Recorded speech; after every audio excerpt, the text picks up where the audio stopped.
Okay, folks, we're going to go ahead and start the meeting here. Ian Utz, our project manager, is going to go ahead and kick things off. Ian? Hello, everyone. My name is Ian Utz. Hello and welcome to this public meeting hosted by the California Department of Toxic Substances Control, also known as DTSC. I'm the project manager for our Zeneca cleanup site, also known as the former Stauffer Chemical Company or the Campus Bay property.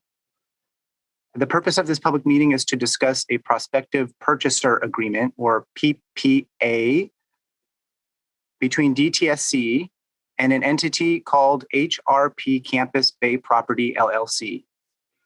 This meeting is taking place as part of an ongoing public comment period, which we will discuss. Okay, I'm going to take myself off video now to save some bandwidth.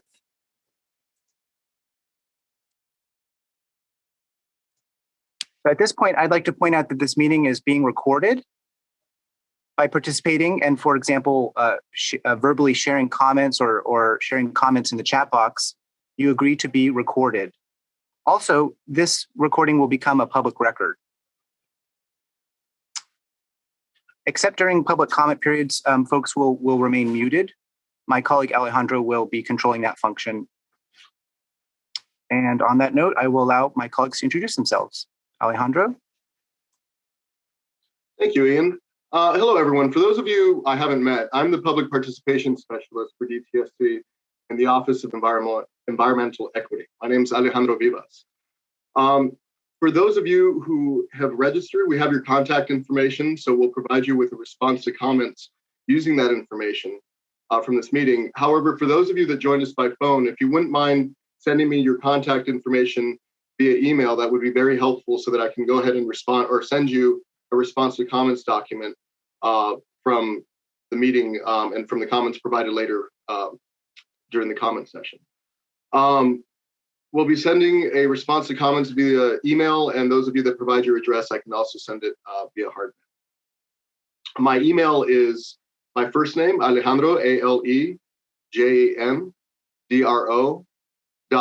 .Vivas, BIVAS, so that's ALEJANDRO .BIVAS at dtsc.ca.gov. And I'll put that in the chat as well so that everybody has that for reference. I also, with public participation, have our one of my colleagues, Jerry Dietrich. She's going to be helping out with the technical side of Zoom. So she's going to be a presence during the meeting, but you probably won't see her. So next, I'd like to introduce you to Nayleen. Yes, I am Nayleen Coble. I'm the division chief of the Northern California division of DTSC. Ian and the project team are in my group. And I just wanted to let you all know that I'm so glad to see all of you here. I can see that there's a number of folks. We really appreciate your interest in the project and all of your input. And Ian, I want to just also acknowledge Ian has, here we go. Let me get my video going so you can see my faces. I'm talking to you all. So that I just want to also acknowledge that Ian has taken over this project very recently. Our previous project manager departed the department, and he's just done a tremendous job in focusing lots of energy on coming up to speed on the project. And so anything that you ask of him or us that we can't answer today, we will definitely get a response back to you. But I'm just glad to be here, and we really value your input, and I'm looking forward to a good meeting. And I'll turn it back over to Alejandro. Thanks, Nayleen. So I'm just going to go over the basic outline of the meeting. We're going to go through our presentation, and then we're going to allow some questions after each section. Then we're going to have a question and answer period, followed by a 5-minute break. When we return from our break, we'll hold a formal comment period. At that point, we won't be answering questions, but we'll be recording your comments and responding to those comments in the response to comments document I mentioned. In consideration of the number of participants we have, I'll ask that we limit our comments to 2 minutes apiece. If we have time, we'll revisit those who needed more time to speak at the end. I recognize and appreciate the community's passion for the site. I really do. So please, let's remember to keep our comments and questions within the scope of this PPA. And always, let's remember to be respectful, professional, and courteous, as I know we all are. So thanks a lot again for attending. And I'm going to go ahead and hand things over to Ian, and we'll kick it off. Thanks, Alejandro. Just really quick housekeeping. Did you notice any issues that you're noticing in the Q&A or the chat bar, Alejandro? Yes, that I will. If we have questions that come in the chat bar, I will read them aloud after each session. And then, if there are questions that I can answer or that we can answer they're kind of housekeeping questions within the chat, we can take care of that as well. But if they pertain to the presentation, I'll definitely pass it on. All right, cool. Okay, it sounds like there's no problem so far. Okay. No, so far as I can see, everything seems to be working just fine. Great. Okay. So moving along, I'm going to discuss a couple questions first, and then we'll take. Yes, I'm so sorry. I don't mean to interrupt. One last thing, folks, the question and answer session, please refrain from using that. It just can muddle things up a little bit. If you have a question or comment that you'd like to make, please make it in the chat. So just a quick clarifier, don't mean to interrupt, but just to make things easier. Okay, great. Thanks, Alejandro. All right, so I'm going to go through a couple questions, and then we're going to, as Alejandro said, take a couple questions from you, and then we'll move on to the next set of questions. So the first question we have is, what is a prospective purchaser agreement, or a PPA? So a PPA is a type of legal agreement between the state and a prospective purchaser for a brownfields or a contaminated and underutilized site, such as Zeneca. The agreement provides specific legal protections to the prospective purchaser in exchange for legal responsibility to complete certain parts of the cleanup and provide the community with substantial benefits. This PPA for Zeneca, like all other DTSC PPAs, is based on DTSC's longstanding PPA policy from 1996. This is a public policy, and you can find it online. This PPA uses the template agreement language. DTSC developed a PPA policy because many communities contain abandoned or underutilized properties, such as Zeneca, that are contaminated, which have not been redeveloped due to perceived concerns about the cost of cleanup or liability from a prospective purchaser. The PPA is designed as one way to address these concerns and clarify roles and responsibilities. So the PPA is both a protection for the prospective purchaser, and it's also a commitment from the prospective purchaser. So the PPA is a protection because when the PPA is finalized, in this case, HRP, if HRP fully performs all of its obligations under the PPA and makes and keeps the property safe, then DTSC will not need to sue and will not sue HRP for work beyond the scope of this PPA. Similarly, the site's responsible parties will not be able to sue HRP to pay for cleanup work that they performed at the site. On the other hand, the PPA is a commitment because it ensures that certain portions of the cleanup remedy are implemented by the prospective purchaser. The PPA lists those requirements in the agreement, and it also requires the prospective purchaser to provide financial assurance to pay for those requirements. Financial assurance means that someone is required to make money available to prove that they can follow through on their responsibilities. So the PPA requires work and benefits be provided before the protections are offered. The protections offered will stand. So finally, in order to enter into a PPA, DTSC must conclude that it is sufficiently in the public interest. Under the PPA application process, the prospective purchaser must meet certain criteria before qualifying. For more information on how a prospective purchaser can qualify, I'll refer you to our 1996 policy. It actually sets forth these criteria and bullet points. So to reiterate, before I move on to the next question, PPAs encourage the cleanup and the reuse of properties. Because PPAs resolve liability, legal liability, they ease the burden of raising capital and allow for longer term planning that can benefit the affected community, in this case, the city of Richmond, and the state as a whole. PPAs serve to ensure that responsible parties do not, what we would call warehouse properties, and slow the cleanup and the reuse process. So this particular PPA that we're discussing, it is available on our EnviroStore profile for the site. Oops. Okay, so the next question is, what property is covered by this PPA? And I'll refer you to the picture on the right. The answer is that the same area that is covered in our 2005 and 2006 cleanup orders for this site are the same areas covered by the PPA. And those this PPA is a supplement to those 2005, 2006 orders.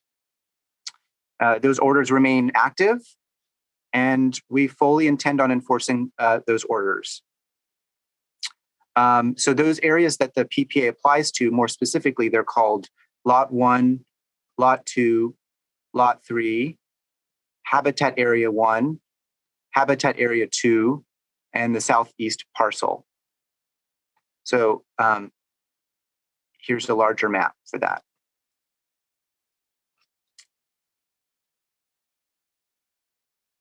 Okay.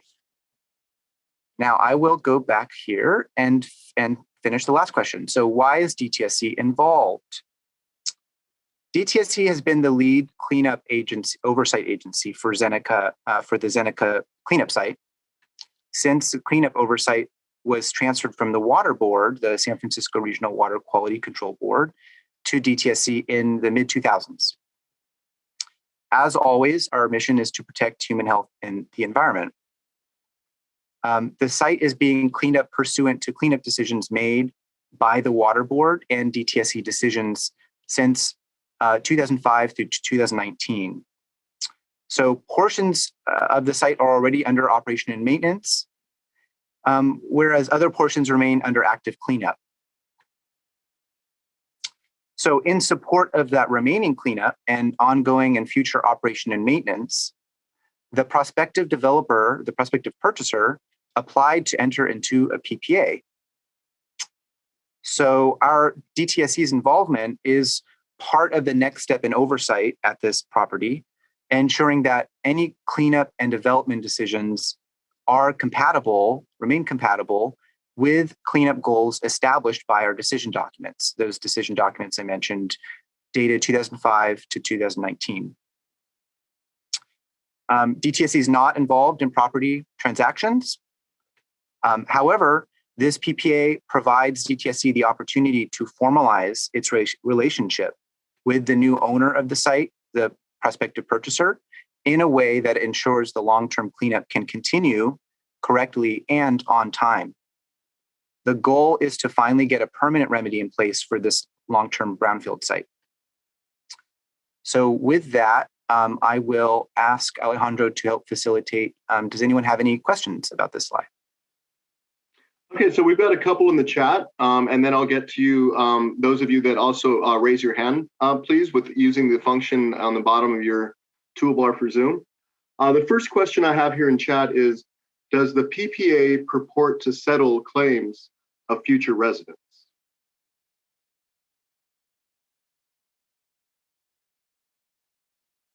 I had myself muted. So sorry, can you repeat that one more time, Alejandro? Does it purport to settle claims for future residents? Is that sure. What you said? Does the PPAs purport to settle claims for future of future residents?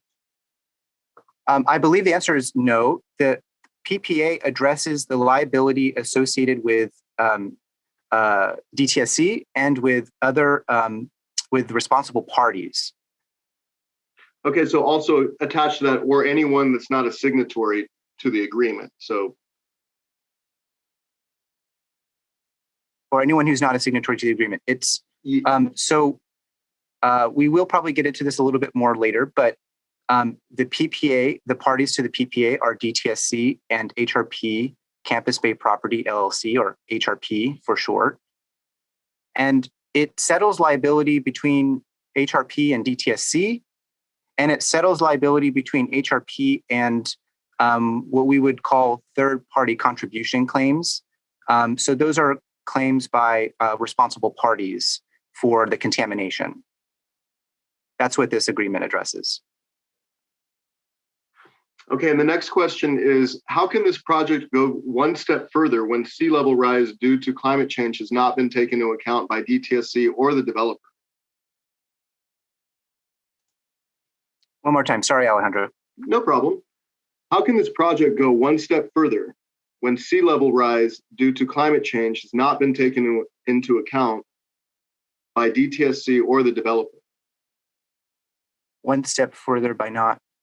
I'm not sure I understand the question, but Okay, my understanding of go ahead. It's basically, that question is just, is how can the project go a step further when DTSC has not taken sea level rise into consideration, nor has the developer?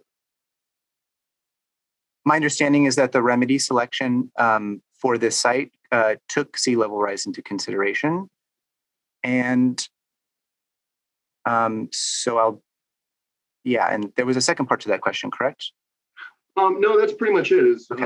If I'm not mistaken, it's just basically, how can we go further without taking climate change into account? Okay. The next question is, who is the PPA? And then from someone else, it's basically clarifying what is a prospective purchaser. I thought there is a new owner. Is that ownership still in process? I'm confused. Oh, that's a good question. So the change in title, or the property sale, has not occurred. So the owner remains the owner prior to this PPA at this time. So the prospective purchaser remains a prospective purchaser. Would Zeneca continue to be considered a responsible party? Zeneca is off the hook? No, Zeneca is not off the hook, and absolutely Zeneca remains a responsible party. So as I was mentioning before, the site orders, the cleanup orders that from 2005 and 2006, they remain in effect. The cleanup obligations to the responsible parties remain in effect. This simply adds a new entity to the cleanup process. And so those responsible parties remain. It does not let those responsible parties off the hook. Okay, and our next question is going to come from Sherry Paget. She's going to go ahead and speak her question. And so I'm going to go ahead and unmute her mic. Hi, Sherry.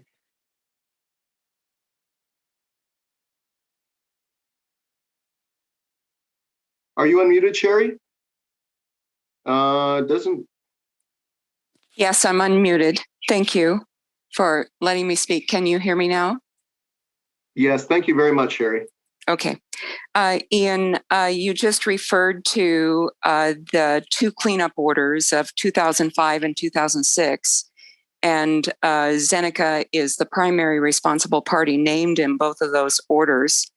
I have a number of questions, but this one is pertinent here, and it is if the intent is to identify underutilized sites or sites that need to be cleaned up, and you want it done you want it done timely.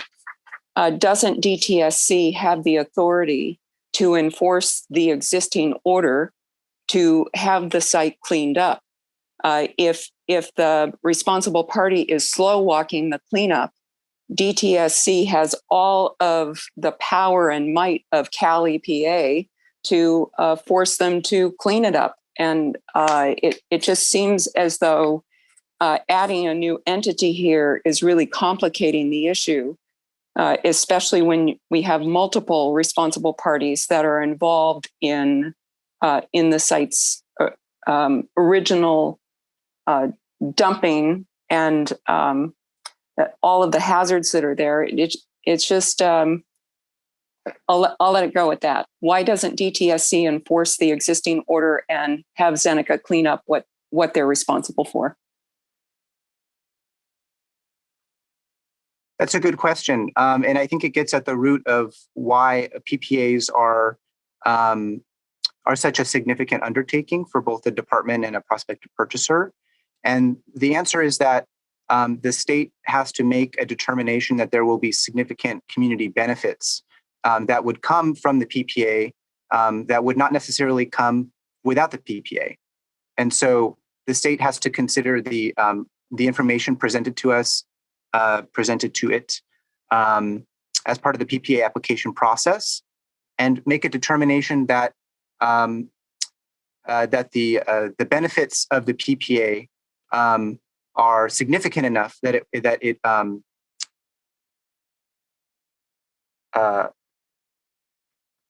it makes this process worthwhile. And in this case, that's how we feel. And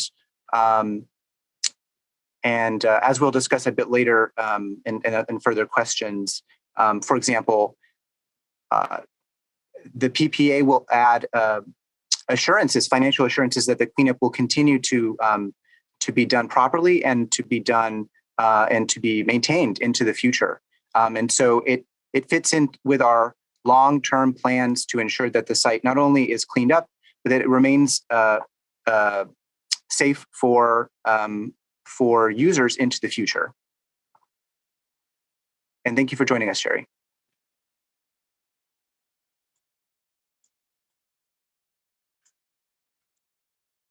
Okay, and we have another question from Alex Mazouet. I hope I'm pronouncing that correctly.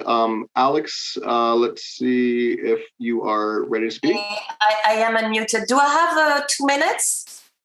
No, that will be during the comment period, but please keep in mind that we have a lot of people asking questions. So if we want to be considerate of one another so we can get through the presentation and move on to the Q&A.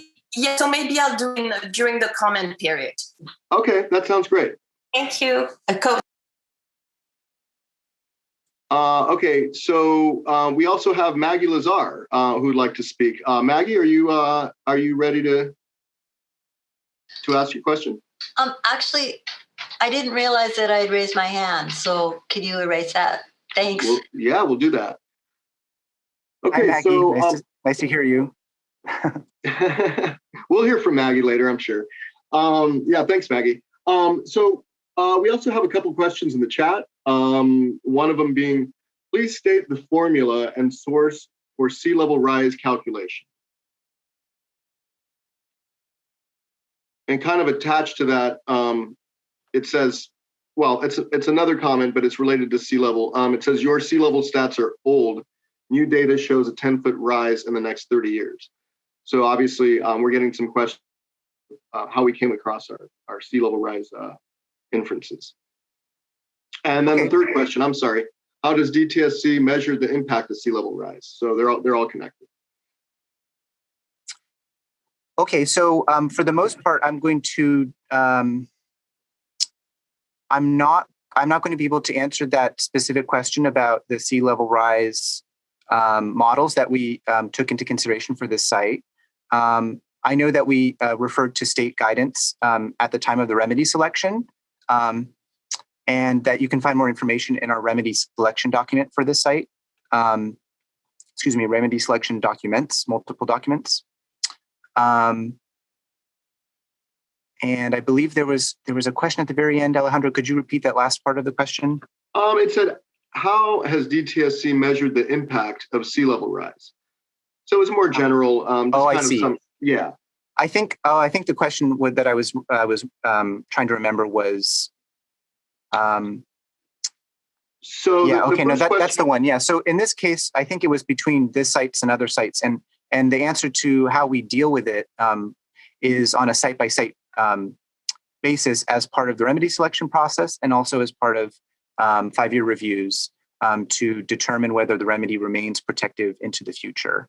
So I would say though, I mean, I would love to discuss sea level rise further, but the purpose of this particular presentation is to discuss questions about the PPA and the questions at hand here on the slide.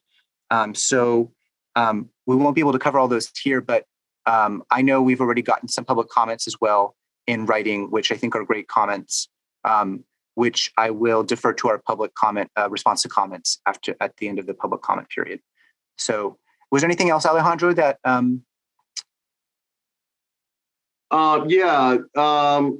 And thank you for that reminder too. Folks, again, remember we are talking about the PPA, so we'd like to keep the scope, really focused on the PPA and comments directed towards that. Even though clearly I understand, the remedy and everything's wrapped up, but let's try and keep our focus on the PPA, which leads me again to a clarifier. I think there's just some confusion still as to who the owner is. The question is, okay, so who is the owner? I hope that I don't butcher this, but I believe the owner remains Cherokee Simeon Venture 1 LLC. So the owner for the site is the same as it has been for a while, and the owner would change when the new prospective purchaser chooses to take title in a transaction with the existing owner. So again, DTSC is not involved with the property transaction process, but the PPA does set into motion certain protections when the ownership transfer does take place. So my understanding is that the ownership transfer has not taken place yet, and the owner remains the same as of today. I think we're going to move on to the next slide, Alejandro, if that's okay. Okay. We do have some people kind of in the queue raising their hands. So, folks, in the interest of time, I still have your hands here. Why don't we move on to the next slide? And if Ian doesn't answer your questions there, then we'll go ahead and allow some more have some more questions come on, simply so we can move on, with some of this information. All right.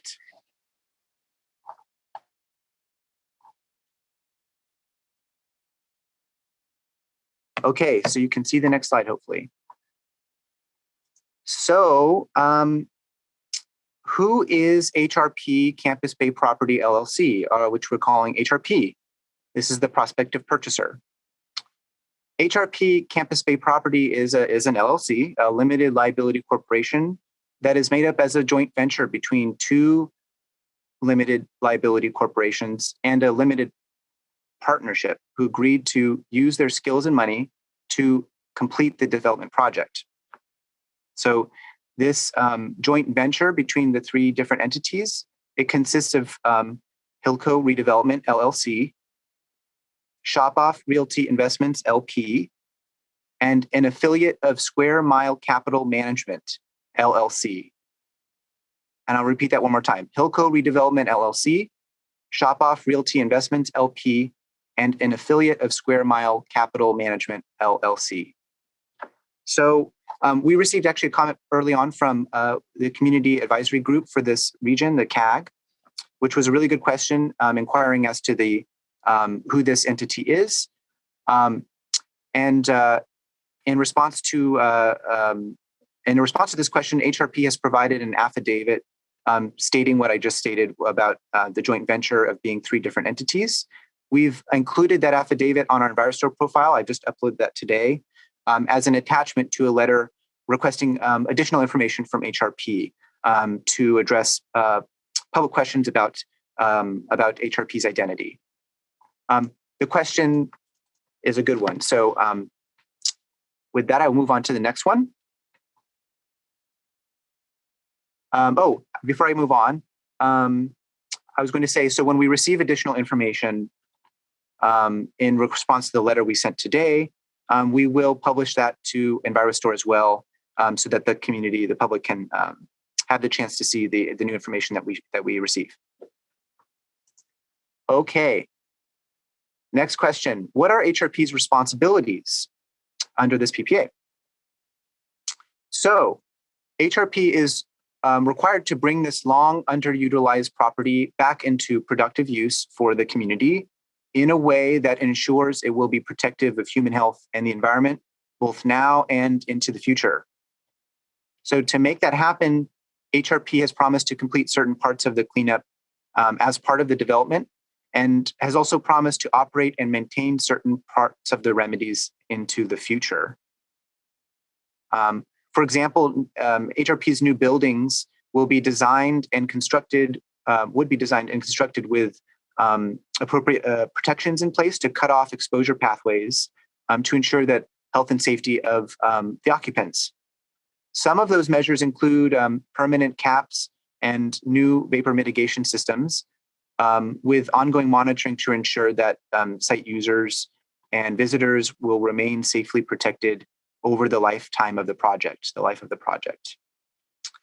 Another highlight of the responsibilities, one of many responsibilities, is that HRP will need to provide DTSC access to $13 million in funding or financial assurance to support the cleanup measures at the site. This is kind of the money that I was referencing to Sherry's question earlier. That the reason for why this particular PPA is in the interest of the state. So HRP cannot make contamination worse as part of its development. I think it's important to note that. You can find a list of their responsibilities in several exhibits in this PPA. And I'm about to give you some page numbers that you can look at to more quickly see a tabulated list of their responsibilities. So Exhibit D, which begins on page 128 and continues through page 134, contains a summary of HRP's obligations.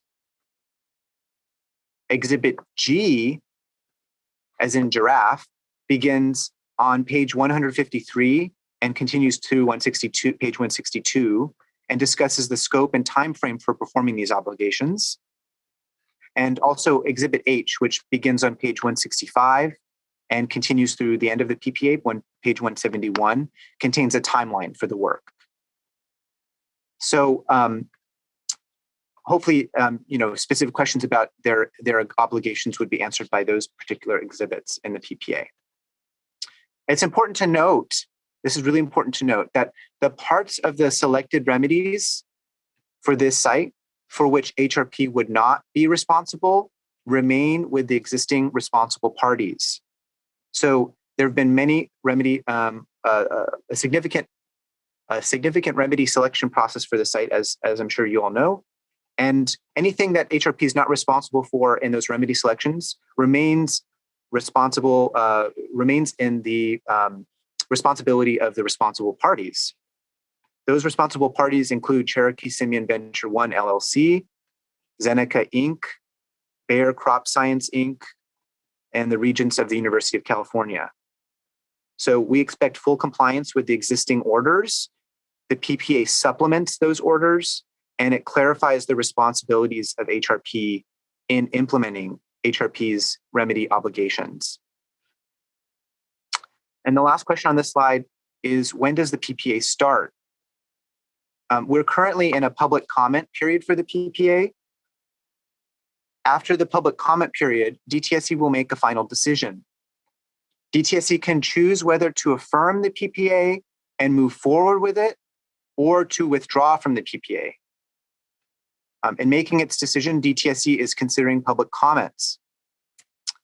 After the PPA is finalized, if the information provided by HRP that was the basis of DTSC's decision to move forward with the PPA is found to be materially inaccurate, then the agreement is invalidated. So with that, I will hand it back to Alejandro for any couple questions for this slide. Thanks, Ian. We've got some folks in the chat with their hands raised. First one being Carolyn Sweeney. Carolyn, you ready to ask your question?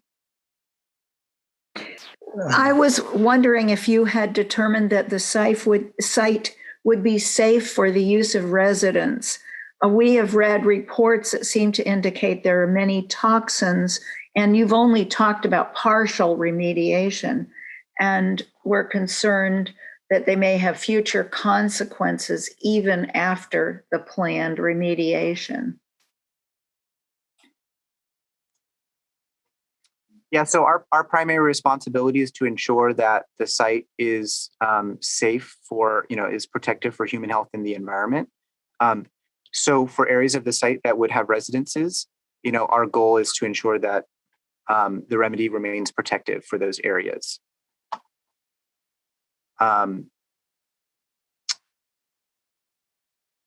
Next question. Okay, we have a question from Tarnal Abbott. Tarnal, are you ready to ask your question? Yeah, can you hear me? We sure can. Thank you. Regarding the community benefits, I have a couple of things I want to say. One question. I mean, first of all, the Richmond Promise thing is a clause that they're going to put on the future homeowners who will be buying these units. So it's not like the responsible party is putting the money up for that. The money is going to be paid for by Richmond homeowners. So I don't see how that really counts as a community benefit.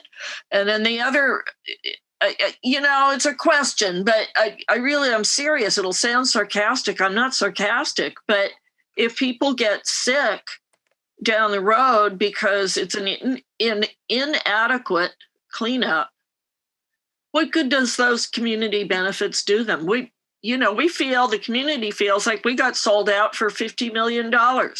Actually, it's less than 50, but you can't buy, it's like you can't offset health, compromised health with a community benefit. It doesn't, you can't buy it back.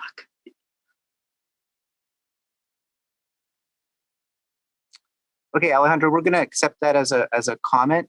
Tarnal, thank you so much for joining. If you have questions about the questions on this slide, that would be ideal if we could keep it focused on the PPA. So we'll have to address that as part of the response to comments, Tarnal. Okay, we also have Lena Velasco with a question here. Lena, if you're ready to ask your question, go right ahead. I didn't have my hand raised.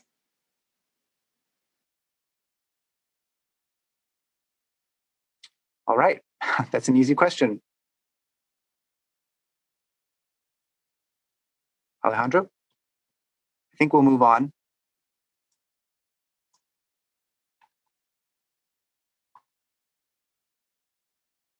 Are you there, Alejandro? Oh yeah, okay. I'm sorry. I was on mute. What was that? What did you say? I think we're going to move on to the next set of questions so that we can provide the folks the opportunity to provide public comments and keep this moving along. Okay. All right. I still have those of you that are still in the queue. I still have your. I'm still. We'll queue you up once we start up with questions again. Go ahead, Ian. All right. So, why is there a comment period? In short, there's a public comment period to provide the public an opportunity to provide input and to provide the responsible parties due process and to provide transparency and ensure that the information provided to DTSC by HRP can be evaluated openly. So it's DTSC's policy to provide the public the opportunity to tell us if it is inappropriate, improper, or inadequate. As I mentioned earlier, DTSC can choose to withdraw from or move forward with the PPA. Our policy is to consider facts or considerations that indicate that the PPA is inadequate, improper, or inappropriate. So with that, we're going to move on to next steps, and I think I'll accept, Alejandro, some questions, and then we can move on to the public comments. Getting some feedback that we should move on to public comments. So as I mentioned, we're currently in a public comment period. For this PPA, we will be extending the public comment period to June 25th. This would be something I'd like to share with you all today.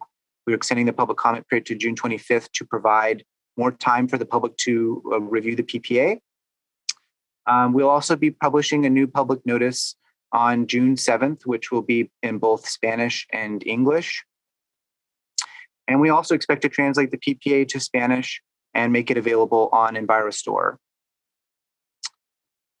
Also, I would like to add, thanks to some helpful feedback from the public, that we became aware that the posted notice, the public notice for this meeting, had an incorrect link to the PPA. So we've corrected that link. It should be corrected now. And however, the PPA has remained in its own activity on the EnviroStore profile. So I hope you were able to find that. If not, feel free to check that new public notice, the corrected public notice, and also feel free to use the link that will be in the next public notice, which will be on June 7th. So with that, Alejandro, I think I'll accept questions. I don't know if I'll be able to answer them, but I will accept questions and I will let you do that. Okay, Sherry Patchett, we are ready for your question whenever you're ready. Thank you. Can you hear me? Sure can. Great. This goes to the eligibility criteria that you referred to, Ian. It's on page 11 of the 1996 policy. And there's a footnote to item 2. So there's eligibility criteria. There's items 1 through, I think it's 9, not sure how many. I don't have it right here in front of me. And number 2 says the prospective purchaser is willing to enter into, and then it has a footnote to item 2, which is footnote number 1 on that page. Footnote number 1 says, in the event that the RP, a party independent of the prospective purchaser, is currently cooperatively remediating the project site under DTSC oversight under Chapter 6.8 and agrees to complete all remediation, provide sufficient financial assurance, and sign the prospective purchaser agreement to that extent, criteria 2B could be waived for the prospective purchaser. In this case, the model prospective purchaser agreement, Appendix V, would be modified to reflect a 3-party agreement between DTSC, the prospective purchaser, and the responsible party. So I'm going back to the question again about why DTSC doesn't just simplify this whole thing and enforce the orders that are in place and tell Zeneca they can simply hire HRP Campus Bay Property LLC to do the work. And all of the liability remains with Zeneca as it is today, or Campus Bay, which Zeneca owns in whole. And instead of putting this wrinkle in the middle of it and trying to get this little small limited liability company to put together all of these different ideas about foreclosing on Cherokee Simeon Ventures LLC so that they can gain access to the property title and then fold that into this new LLC. And they're only going to put up a total of $13 million for the entire cleanup, 2 instruments, one in $6 million and one in $7 million, when in fact we have one of the largest corporations on the planet worth $67 billion in assets. And we're trading all of that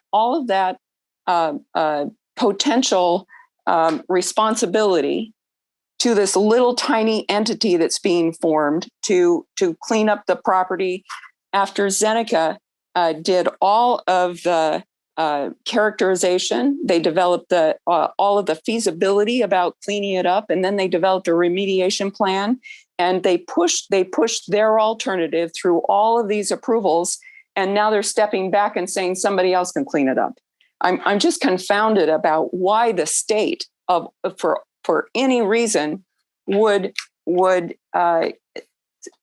not hold a party responsible, one, to clean it up, and then also for all the liability, and to have a third party come in here and try to clean it up and have a covenant not to sue. It's just confounding to the public. I'm finished. Thanks, Sherry. I believe there's a question in there, which is, why add this new entity to the mix? And the answer is that, as I was mentioning earlier, the responsibility for cleanup remains with the responsible parties through the orders, but the responsible parties don't need to develop the property so long as they keep it protective and they implement the remedy. So the PPA is recognized as a tool to allow for the beneficial reuse of the property, while formally recognizing those, the liability scheme for the site. So it's used as a clarification tool, and we do hold the RP, the responsible parties, responsible. And the prospective purchaser agreement, the PPA, is it's allowed for parties that are not already responsible parties. So the answer is that it helps to ensure that that the mere history of the site, the cleanup that's going on is not does not discourage the beneficial reuse of the site, so long as everything remains protective and the remedies are implemented properly. So it's used as a clarification tool for that purpose. But I appreciate your comment, and it is duly noted. Okay, folks, we're gonna actually, excuse me, we're gonna take a few more questions. Again, please remember to keep them focused on the PPA, and also, just try to remember that we're gonna have a comment period and then following the question and answer session. So try to separate your comments, which will be formally recorded, and your questions. With that, we're gonna have Deborah Bayer. She's got a question. Raise your hand. If you're ready to ask your question, go right on ahead, Deborah. Hi, Debbie. Hi. Hi. So thank you for taking my question. And I think there's a little bit of a disconnect going on, because Alejandro, you keep saying, try to direct your questions about the PPA, and people keep talking about pollution and stuff and remediation. But that's because what makes us nervous about the PPA is the pollution and is the question of remediation. And not only remediation for me, I'm really concerned about the operation and maintenance of this. So, so they can't be separated, really. And what Sherry said is, to me, the crux of it is, I'd like to know, maybe you could clarify what it means. What does, besides the community benefits that HRP has given to the city of Richmond or NGOs within the city of Richmond, it's not going to our general fund. Besides that, what remedial responsibilities HRP has versus what remedial responsibilities as responsible party does Zeneca retain? So to me, it's the question of when I read the document and I read the attachments, and but I read the 14-page document several times, and that wasn't clear to me. I think, as what Sherry said, is in reading the policy, it seems like it should be a tripartite agreement, so that everybody knows it's not just between DTSC and HRP, but DTSC and HRP and Zeneca are all agreeing where responsibility lays. And that gets me to the next just simple question is, so HRP is going to, as far as I know, be like the master developer and put out utilities and stuff like that, maybe roads. But then they're going to flip or sell off lots within that complex. and to other developers who are going to do some developing. And then different units will be sold either to people who want to rent it or to people who want to live there, and buy them. And so we're going to have owners, individual owners. So how does the liability stay with HRP even after they sell it, or does it transfer to the new owners, the new developers or the new owners? And then that brings us to monitoring and operations over time. What's the plan for doing that? And who's responsible for doing that? And who's going to be overseeing it? What's the responsible group when this is all, 15 years from now and all these different individual people are living there? Who's going to take ownership of the need to continue to do monitoring and operations and making sure that the soil vapor wells are working well and the cap isn't cracked and whatever? And the cheesy way hasn't, filtered out and now it's coming back. I don't know, all that stuff. Who takes on the ongoing responsibility for this stuff? So thank you. Those are really good questions. I'm going to be honest. The first one I've already forgotten, but the second one is that HRP retains this responsibility, and I think the first question mentioned. I'm gonna have to get back to you on that because those were good questions. I'm gonna have to get back to you on that, Debbie.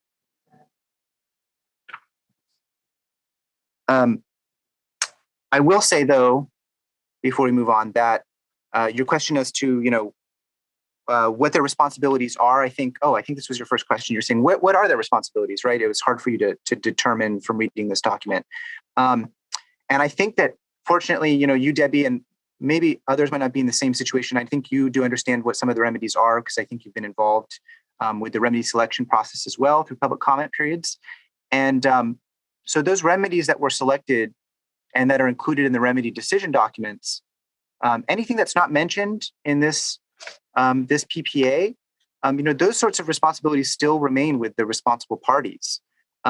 So again, this PPA, the responsibilities of which can, for the HRP can find in those exhibits I was mentioning, it pretty clearly lays out what exactly HRP is responsible for in bullet points. And the things that if you compare, for example, the responsibilities that stem from those decision documents that you can't find in these appendices, those will remain with the responsible party. So I think that's the best answer for that question. So thank you, Debbie. And I think whatever parts of the questions you asked that I wasn't able to answer, we'll have to get back to you on that. Okay, let's take a few more questions, and then please keep in mind we're going to have to, save some time for the comment period. I want to make sure everybody has an opportunity to comment. So we're going to take a couple more questions, then we're going to take a break. And those of you that were not able to answer questions, I'm going to take all those down. I've already got the ones in the chat we haven't answered, and we will provide you with some responses via email. But for now, let's go ahead and start with Floy Andrews. If you've got a question that you'd like to verbalize, it's your shot. Go ahead. Thank you very much. So the PPA does transfer all of the community benefits over to the HRP entity. And so that does call into question these community benefits. And I have to say, I have to bring up the Richmond Promise again, because I've been scratching my head about that for a while. I am an attorney, and I've been thinking hard about this perpetual funding of Richmond Promise through the sale of the residences. And the money going from the sale of those residences not going to an entity that's overseen by the electorate, no sort of like voter oversight. It goes to an independent nonprofit entity with a separate board of directors. I think maybe there's one city representative on the board of directors, but certainly not a majority and not a controlling vote. And so it worries me, since it's a forever, whenever one of these entities is sold, money goes to this entity that has no public oversight. And yet it's kind of like a tax on the sale. And I'm wondering if that violates the rule against perpetuities, or if there's some other legal issue with that kind of a structure. And if there is a legal issue with that kind of a structure, it would allow some future seller to challenge the provision and potentially win in court. And if that were to happen, none of the sellers in the future would have to pay it. And the city then would not get the benefit of that large expected benefit. I'm not sure you can answer that question, but it is a question that I've been puzzling on for a while. Well said. Yeah, I cannot answer that question. I will say that the community benefits, the Richmond Promise matter is not in DTSC's control. It's related to city decision, and so I can say that these community benefits are considered as part of the criteria, the evaluation process to qualify for the PPA. But we'll have to get back to you on that, because I think it's a really good question, and it's more of a legal question. I think it's a good one. Okay, thank you. Next we have Carolyn Graves. She's got a question that she'd like to verbalize. Carolyn, you ready to go? Carolyn, please press *6 to unmute your phone to ask your question. Yeah, okay. I pressed it twice. It first said press *6 and then it muted me. This is Carolyn Graves. My question was in the chat, but I really wanted to ask it when you had the earlier slide, so I'm going to ask it verbally.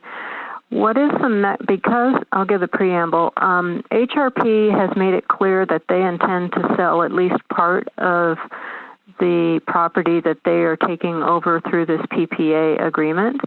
And so what is the mechanism to notify the public if and when the HRP Campus Bay Property LLC members change?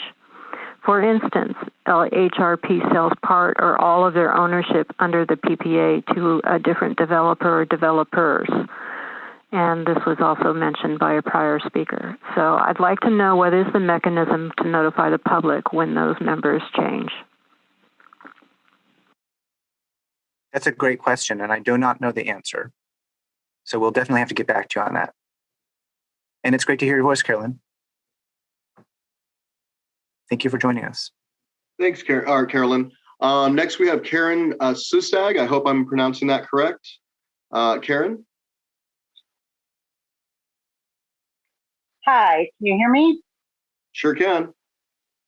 Okay, great. I have a couple questions about kind of the process for public participation, because this agreement that you're talking about, I didn't receive until one of you all sent it to me literally right before this meeting, and it's 171 pages long.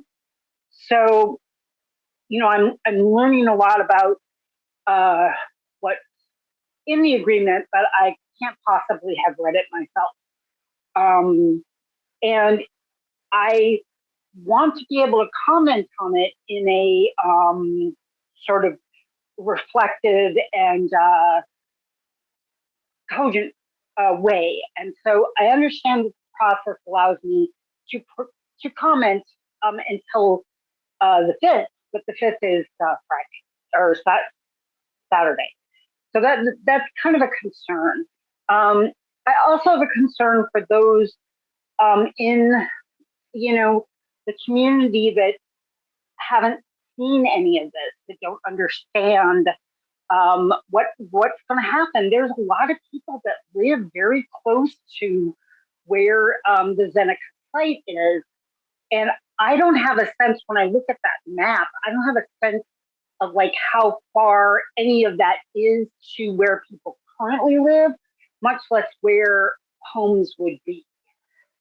And the other thing that is really something I want to put forward in this, you talk about these LLCs, et cetera, but do they have experience with this type of managing this type of property or remediating?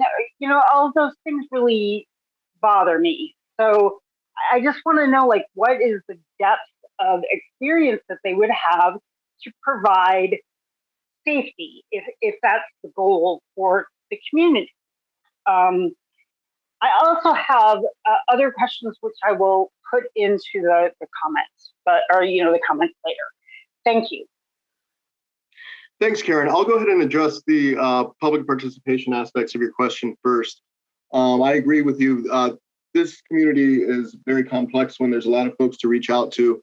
And this notice came later than what we're used to sending, simply because of the pace of things we've been working with recently. Please keep in mind that we understand that this document is complex and it's long, so we've extended the comment period to the 25th, so you guys have some more time to take a look at everything. I appreciate your flexibility, and I apologize for the link that was put into the public notice. Please keep in mind in the future, I will also link at the bottom, I'll put a link to the entire site.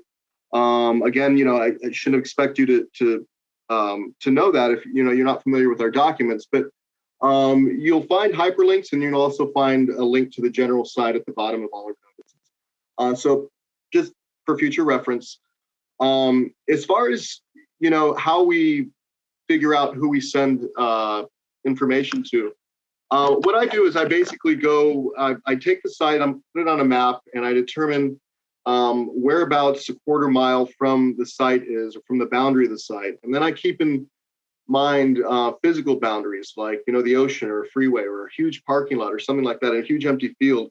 And I'll make up for that on the other end. Like if that happens to be all in the west, I will go out, another quarter mile or another, eighth of a mile in the opposite direction. And I also don't just use a circle. What I'll do is I'll basically go around the neighborhood and try and find natural boundaries and make sure that every street is, you send a mailer to every person on that street, not cut it in half, for example. So we don't necessarily use the same exact circumference for each site. We try to use the physical boundaries in the neighborhood itself, and we also use demographics to determine where people are living, who's living there, what languages they prefer, and things like that. So it's not necessarily a cookie cutter method that we use to determine who we're going to send mailers to. In this particular case, we have almost 4,000 people in the radius, and I am working on expanding that to include some other neighborhoods that were suggested by the CAG. So this is an ongoing process in terms of your participation, which we always encourage and appreciate. But with feedback from you all, it helps nail that down a little bit. I think that answered I hope that answered your public participation questions. The last question you had, I believe, would be directed at Ian. Did you happen to hear that part, Ian? I think was the question regarding where, I think there was a question about the location of the homes that were planned, right? So I don't remember this other last question you might be referring to, but for that, I would refer you to the city and the developers, the planning department for the city and the specific plan for this area, and then any development agreements and development plans that are released to the public that come out of that. DTSC is not involved with the home design or I should say the location selection process, that sort of thing within the site. The most important thing, what we're involved in is ensuring that whatever is built on the site remains safe, and that the remedies that were selected from 2005, 2019, that those are implemented properly and they're operated and maintained properly. So oftentimes, developments like this, it's an iterative process, and DTSC is not involved with the design process for where those homes go, for example. So I hope that that answers your question. Okay, let's go ahead and take a couple more, and then we're gonna have to take a 5-minute break, and then we're gonna get started with the comment period. We're gonna go with Stuart Flashman, and then after that, we're gonna wrap up with Ferris Jessa, and then of course we will answer the rest of your questions through an email to follow up with this meeting. So Stuart Flashman, are you ready to ask your question?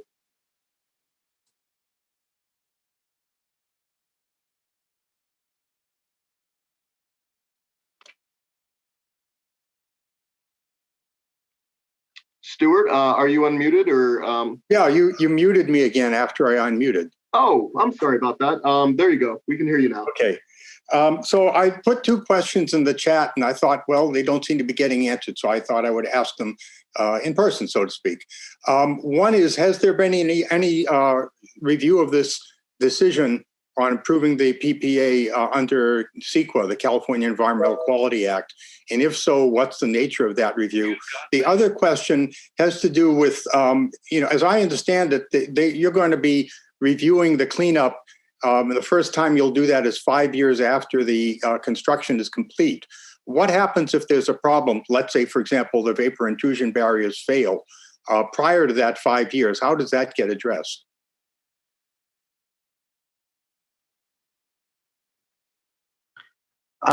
Good questions. I think the answer to the first question is this agreement does not trigger the CEQA review process that you were referring to, the California Environmental Quality Act review process. I believe you're thinking of the CEQA process that's triggered by a discretionary decision for a remedy selection document, like the Remedial Action Plan, which we call a RAP, or Remedial Action Work Plan, a RAW. Those are the sorts of documents that up until 2019, you will recall that those decisions did trigger the CEQA process. And so I'll refer you to those CEQA evaluations as part of the remedy selection. As for this PPA, the answer is no.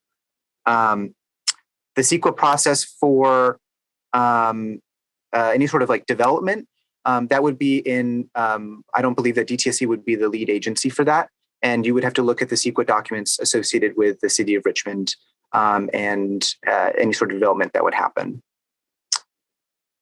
And the second question is somewhat technical in that it gets at how does DTSC ensure that the remedy remains effective outside of the 5-year review process?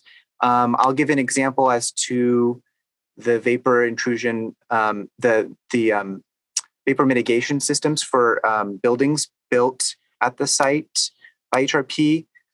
Those will require monitoring. There will be annual monitoring, and there will also be pre-occupancy sampling that takes place. There's both soil gas sampling, there's indoor air sampling. So there's a number of ways that we do what's called performance monitoring to ensure that the remedy remains protective. But again, I think that's a little bit, so I hope that answers the question, but I think if I didn't answer part of that, we would have to get back to you on that, on the specifics of the performance monitoring for the various remedies selected for this site. But yeah, the answer is, the short answer is yes, there's more than just the 5-year review process to ensure that remedies remain protective.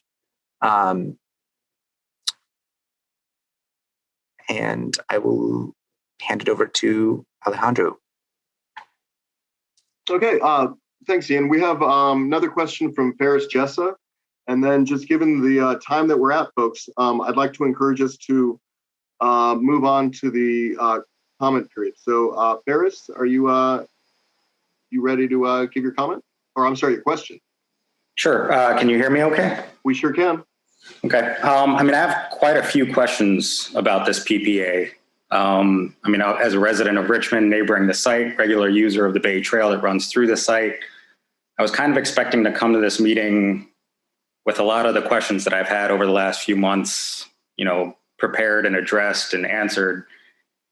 And I don't know, I'm not seeing it yet. So maybe it's something planned for the later part of this, but I understand that Ian is relatively new to this role on this particular parcel.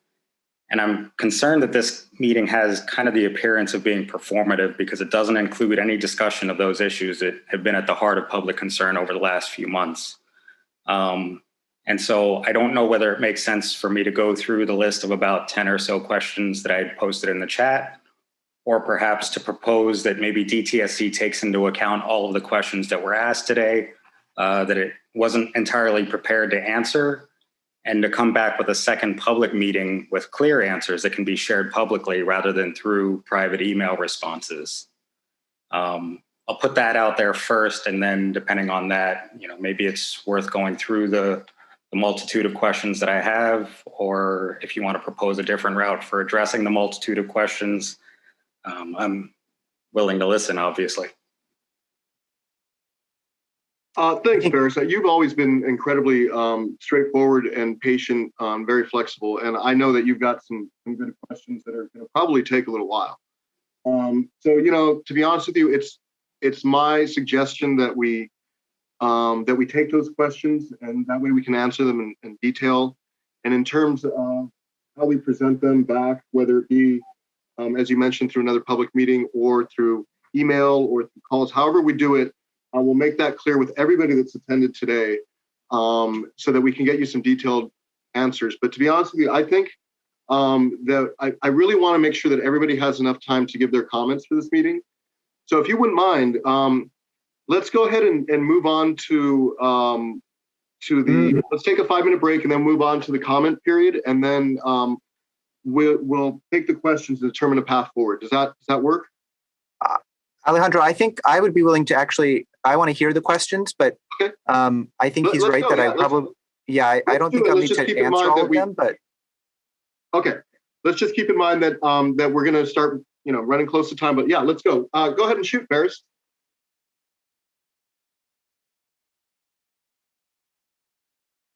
Can you hear me? We sure can. Okay, so I can kind of do this rapid fire style for the sake of keeping time. I don't know that you're going to be able to address each question individually, but if you can take notes on any questions that you think you might have answers to and can probably address, then that might be a good way of handling this. So the questions are as follows. Does this PPA relinquish DTSC's rights to revise a remediation plan? Does a PPA relinquish the city's or other governing agencies' rights to dispute the remediation plan based on new and updated information? How does a PPA protect future residents' rights to transparency on the site conditions and limitations? How does a PPA contemplate potential lawsuits or disputes from future residents pertaining to an inadequate remediation? Which party becomes responsible for the outcomes of the remediation? Does the PPA set conditions or metrics for a successful remediation? Which party retains liability for lawsuits arising out of inadequate remediation or a persistently hazardous site? And as a PPA is defined as an agreement and covenant not to sue, what does it actually accomplish to protect the residents and public, or is it just a release of liability?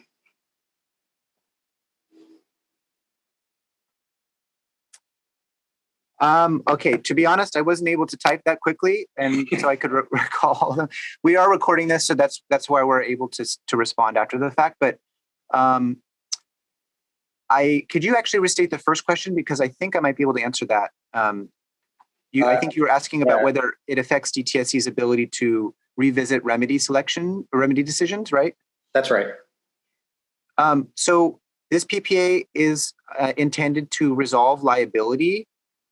To again allow for the site, a proposed development to continue in a way that is compatible with the remedies that have been selected.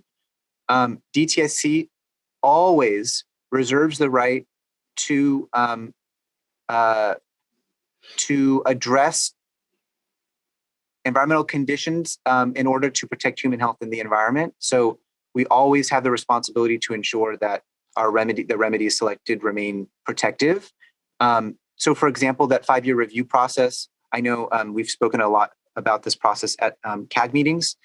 This 5-year review process is actually specifically intended to ensure that whatever remedies that are selected and implemented, that those remain protective. So in a way, the answer to the question is no, it doesn't impact DTSC's ability to, to address remedy selection. And again, I'm sorry, I was not able to type fast enough for all of your other very, very good questions. Did you want to share one or two of the other ones again, just so I can see if I can take track? Sure, and they're all in the chat, so they're available. Oh, they are. If you need. I missed that. Okay, one moment. Ian, they'll all be in the recording transcript also, so you can access it there. Yeah. Okay, so with that, then I hope that's okay. That one question is okay for now, and then if we had time, I might be able to circle back to it. I need to look at the chat. Okay. Thank you. Thanks. Okay, folks, we're coming up on 8:17 now. I really want to get into these public comments so everyone gets a chance to speak. For those of you that still have your hands up, I will reach out to you so you can shoot me your question and we can answer them. But for now, what we're going to do is take a 5-minute break, and then we're going to come back and we're going to start our comment period. What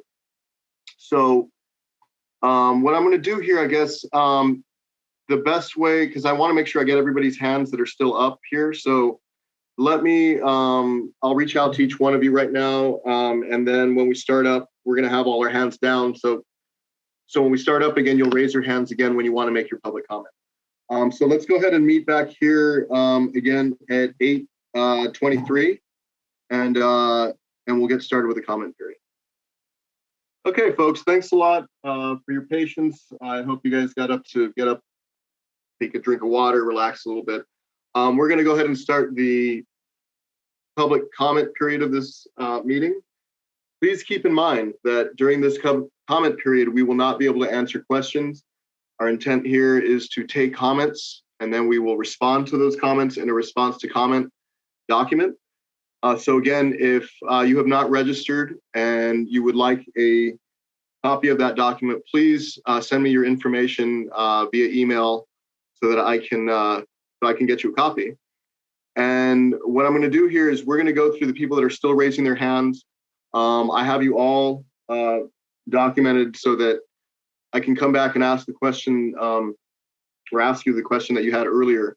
But I'm going to go ahead and call on the people that have their hands raised so they can make their comments first. Again, please keep in mind, we will not be able to answer questions right now. We will be taking comments for the official response to comment document. So with that, if everybody's ready, Ian, I just want to double check you're there. I'm here. Okay.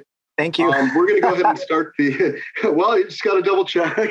We're going to go ahead and start the comment period, and we're going to start with Ms. Tarnell Abbott. Tarnell, go right on ahead.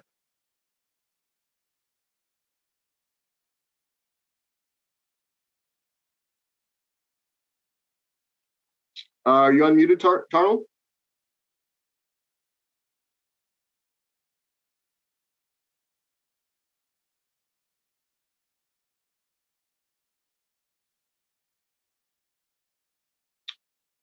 Huh.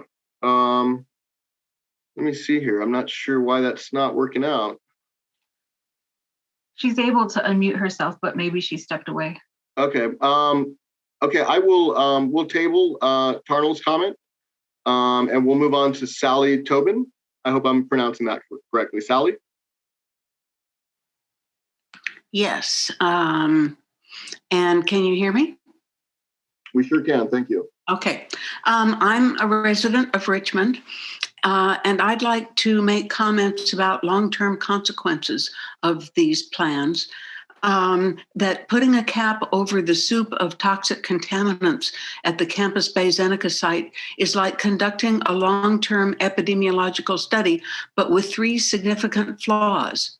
1, deficiencies in biomedical ethics because there's no informed consent and no human subject review. 2, limited gain in knowledge because of the complexity of contaminants in this Superfund qualified site.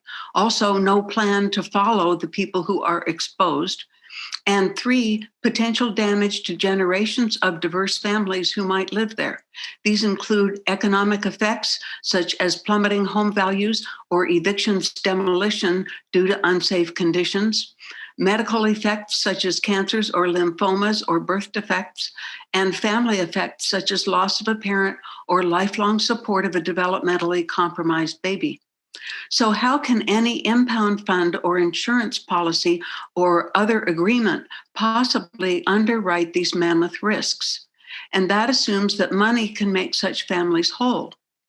DTSC and developers seem interested in who can sue whom. Project-specific LLCs, like the ones we've been talking about tonight, are used to declare bankruptcy and avoid financial responsibility. So when will there be concern for the families? The site needs to be cleaned up to residential standards by removal of contaminated soil using federal standards for removal and dust control and storage. This will also protect the bay and those who eat its fish. So I think it's time for DTSC to take a fresh look at this situation. Thank you. Thank you, Sally. Next, Tarnal, are you back? Are you ready to make a comment?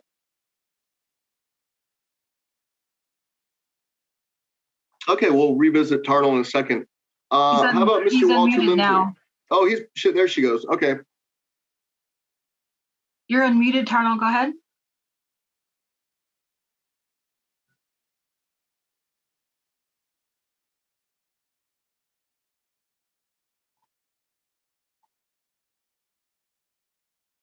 Okay, let's start with Mr. Walter Lindsley, and then we'll see what happens with Tarnal with her mic here in a second. Mr. Lindsley.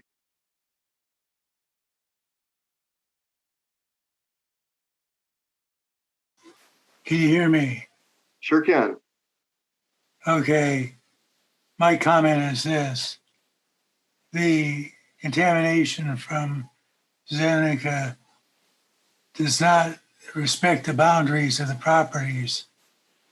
It can go with increases in sea level and earthquakes all over that whole area and affect adversely the adjoining properties, the bay on the other side of the biologically active permeable barrier, and the various buildings in the adjacent industrial area.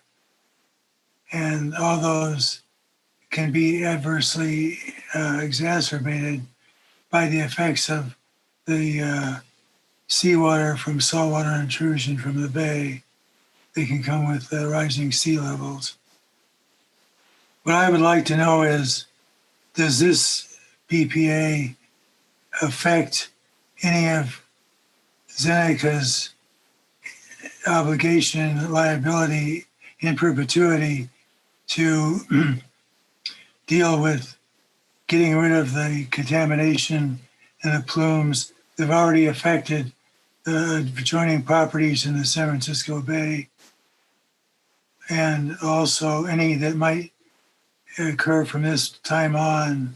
Does it speak to any of those as far as affecting the liability that Zeneca has for protecting and cleaning up those properties from the chemicals that it's leaving on the property in its so-called cleanup plan? Thank you.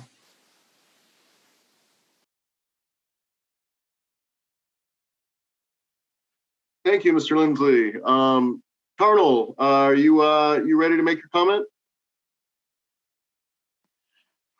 Hi, are you able to hear me? Yep, we are.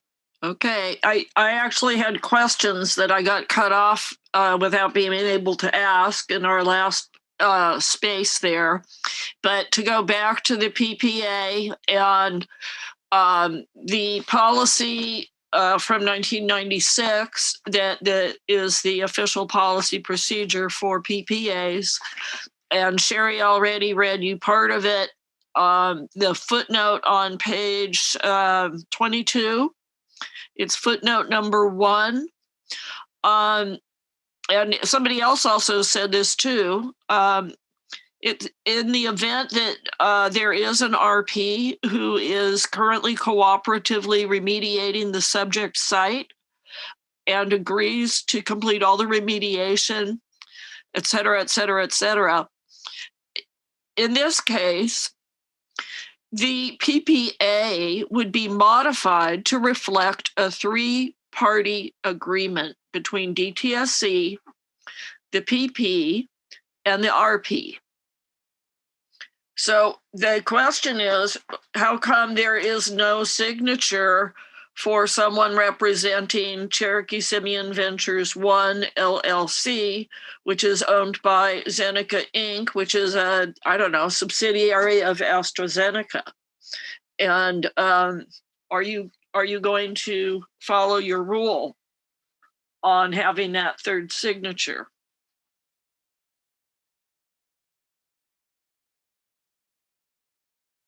I will be making more comments, but I'm going to make them mostly in writing, although I can keep going on, but I think you would really do best serve the public by having another public meeting and also by having a hearing at the Richmond City Council. You need to do a study session at Richmond City Council. You are not reaching the community. There's large portions of the community that don't have computers, and there is past precedence of the DTSC sending notices to a 1 mile radius, and more than 50% of the populations in the 3 census tracts that are nearest to the site have 50% or more language isolation. We have people who speak Spanish. We have many Korean speakers. We have many Filipino speakers, I can't even name all the languages we have. You can find it out. It's, if you need help finding those statistics, I'll help you. But you're not getting the word out to the community that is going to be most directly affected. They also don't have access to the internet. And that's my comment for the moment. You will certainly hear more from me. Thank you. Thanks, Tarnal. I appreciate it.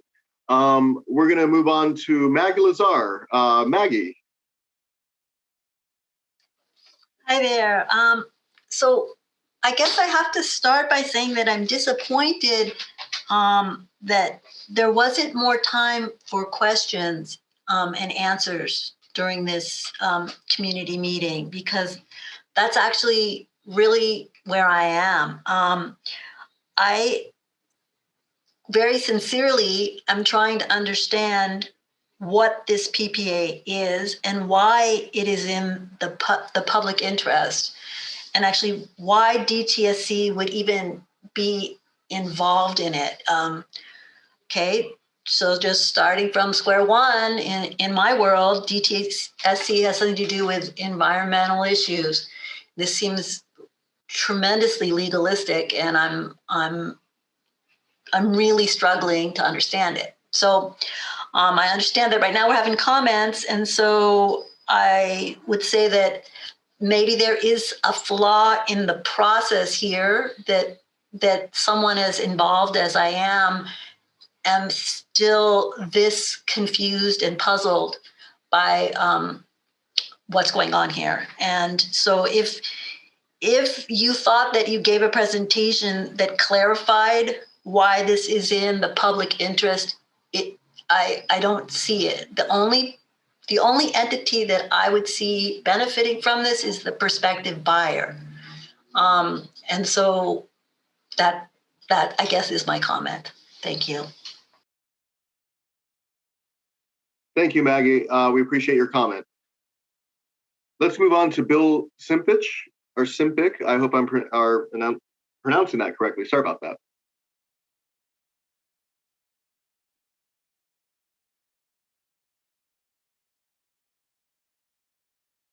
Are you there, Bill? My concern is about the toxins on the site. The dioxins in particular are as dangerous as plutonium. And you've got volatile organic compounds, and you've got arsenic.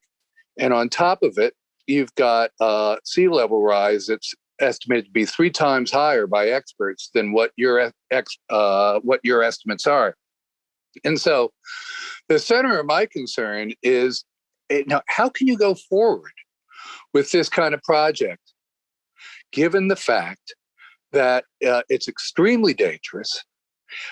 You're going to have people living there on the ground floor, and there's no way in the real world to stop the toxins from emanating into the air, and there's no way to stop the sea level rise from occurring, by all estimates, far greater than what you've imagined. And you haven't given proper notice to the community on top of it. This is a nightmare situation. There's nothing pretty about this. Everybody's going out of their way to be polite. But this is to have 4,000 people living on a toxic waste dump that's Superfund eligible is, it surpasses understanding.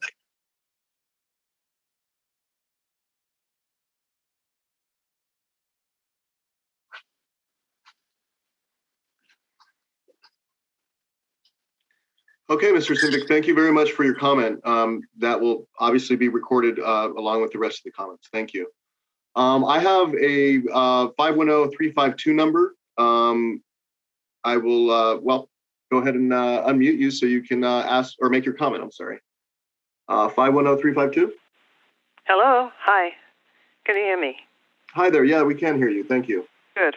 This is Margaret Child. And Alejandro, I think I'm on your email list because I've been getting a lot of things from you. But none of them gave me access to the actual Zoom call. It has a link to register. I registered, and then zilch, nothing. I never heard anything. So I am not able to get onto the Zoom call, on my screen. So when you're referring to, slides and chats and all that kind of stuff, I can't see that at all. I just have my phone, and I just have to go with whatever the audio instructions are. So can you please make sure that we are sent the actual link to the online Zoom program? I really don't understand why I wouldn't get it, but I've looked through all your emails and I haven't found it anywhere. There's a HTTPS bit.ly, and that goes to a register. It does not take me to the actual call. So I wanted to put that out, and do I need to send you an email about that, or do you understand what I'm saying? I completely understand. I appreciate your comment. And what I'll do is I'm going to reach out to you and we'll walk through it to ensure that you have, I will make sure that you have the link for any future meetings or any documents. But I appreciate your comment and thank you for pointing that out to me. Okay, thank you. That's all for me. Thank you. Franco de Marinis. Franco de Marinis, did I say that correctly? Close enough. Can you hear me? We can, thank you. Okay, thank you. I have a lot of comments that have already been made and a lot of questions that have already been made. And so I guess I want to focus my comment on process here and to get back to something that Ferris brought up. I always love listening to Ferris because he takes so many things that I'm thinking and says them so concisely and clearly. His questions really sum up this barrage of thoughts in my head. And if you answer his questions to him as email, I don't get to see those. And I don't get to ask follow-up questions. So often in questions, the answers that are given don't answer what was intended by the question in its entirety. And if you just send those answers to him, there's so much community input and community thought that's being lost in this process. And I really feel that in order to do this correctly, those questions that you're getting through email, those questions that have been asked in this meeting need to be thought about by you. And another meeting needs to occur where those questions are addressed and we're given the opportunity to ask follow-up questions to clarify what we were really the heart of what we were trying to get at in those original questions. And so that's my comment on it.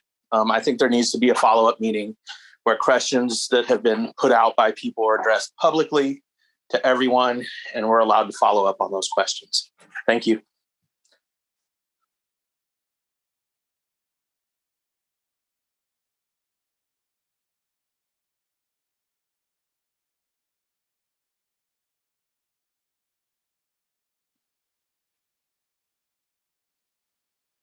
Oh, I'm sorry, I was muted. Next we have Bruce. Bruce, go ahead and make your comment when you're ready. Oh, good. Thank you, Alejandro. Can you hear me? We sure can. Thank you very much. Okay.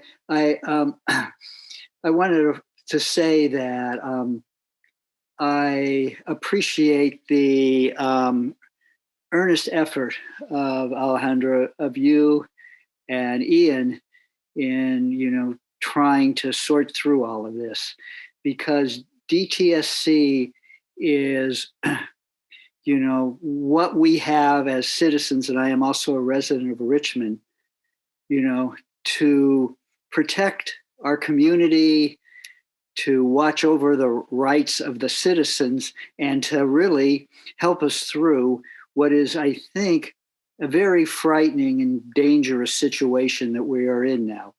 So I wanted to address briefly, I think from the questions and the concerns people are bringing up and the difficulty and the process we're having, and so many people can't participate in Zoom, that, it's somewhat inadequate. And what would stop the PPA? You listed three things. One, it seems like we have a level of inadequacy, not due to any, they've had this COVID thing and lots of things happening, but we haven't really been able to engage the community to the satisfaction of what we need. So I think that would be one thing that could stop the PPA. And then the other thing is, if it's improper, well, it's clear from the legalese that you've tried to run around and we've listened to. My understanding is that to shift the liability away from Zeneca to these various other functionaries would be improper for the city, because the city is going to have a huge liability in the end. And the city is us, is the citizens. We're going to end up paying for something. And then the other question about, could you stop the PPA because this is inappropriate? Well, I think you have to know where they're going to build things and what they want to build, but I don't even think we need to get there, because it seems like the question of whether this is appropriate to go forward with a serious toxic waste site to build housing on, and seems that seems like it's inappropriate at this point in our understanding of the science. That's for sure. So my comments would be, concerns would be, please stick up for our interests. And I would ask you to extend the period that you gave us, the calendar, and where it ends up at the end of June, and look forward to July or even August, so that we're post-COVID and we might be able to have a larger community meeting where many people could attend. And I think that would give us a larger opportunity to work through this and give you and your department more time to understand some of these scientific concerns that seem obvious, but they don't seem to be being addressed. And I'm afraid, and this is my final word, I'm afraid that the political pressures on DTSC may be such that it's making it difficult for you guys to do the job that you want to do, and make sure that we, the citizens of Richmond, who depend on you to help us through this difficult situation with this, Superfund site that has potentially devastating effects, even if something isn't built on it, even with just where we're at now. So again, thank you for your efforts, and please consider having another meeting for us later where people can attend in person and we can continue to work through this to the satisfaction of everyone. Thank you, Alejandro. Appreciate it. Thanks for your comment, Bruce. Duly noted. Thank you very much. Stuart Flashman, we're ready for your comment if you're ready. Hi, can you hear me? We can, thank you. Okay, thank you. So I am an attorney and I represent a number of organizations, including but not limited to Citizens for East Shore Parks, Sprawl Deaf, Richmond Shoreline Alliance, Sunflower Alliance, and Green Action for Health and Environmental Justice. And I also represent a number of Richmond residents who live in the vicinity of the site. And I asked earlier this question about whether there was any CEQA review of the agreement, and apparently the answer is no, that this isn't the sort of agreement that is subject to CEQA. I have to differ. I've been doing CEQA litigation for 30 years, and this is precisely the kind of agreement that does need CEQA because it is certainly a discretionary decision by the DTSC, and it potentially has very major environmental consequences. If this agreement is signed and some problem happens during the cleanup, you can't go after the people who are doing the cleanup. You've let them off the hook already. That's not okay. I mean, I am astounded at how DTSC is handling this whole thing. Frankly, it strikes me as it's sort of like as if Love Canal was happening and people knew beforehand what was going on and they let it go ahead. I don't think that happened with Love Canal, but it seems like it might happen here. I do think that the 2019 FSRAP did in fact have CEQA review, but there's been a lot that's changed since then, particularly sea level rise, which has gone up something like 30%, the estimates. And these are official state of California estimates that have gone up 30% since 2019. And yet the DTSC is taking the position nothing has changed. A lot has changed. There are new methods for evaluating vapor intrusion, and those haven't been applied. So there's a lot wrong here. And I will be sending DTSC a formal notice of intent letter indicating that we will intend to file suit if DTSC goes ahead and approves this agreement. I would ask you to think it over and go back and do CEQA the way it needs to be done here. Thank you. Thank you, Mr. Flashman. Karen Fenton, we are ready for your comment if you're ready to speak. Can you hear me? We can hear you. Karen Fenton, Jay and I have lived here in Richmond for over 50 years and in South Richmond for 30. This is my community, my children, my grandchildren, my future children, and I do not want anyone residing on this property until it is absolutely cleaned up to residential occupancy. The proposed 4,000 units has more people living on it than currently live in Marina Bay, which is right next door. I thought that this meeting was going to allow the discussion of the remediation, but it is totally focused on the PPA, and I did not study that. But I would say that I would appeal to you, the current managers here tonight, to help us on our side. That having lived here, I have seen Stafford Chemical. I've seen Zeneca and the whole migration. Currently, just reading the business section of how properties change over from one business to another. They're doing it for profit and they amass great debt. This is, to me, a shell game. And the PPA is a sign of that, where Zeneca is trying to get off the hook.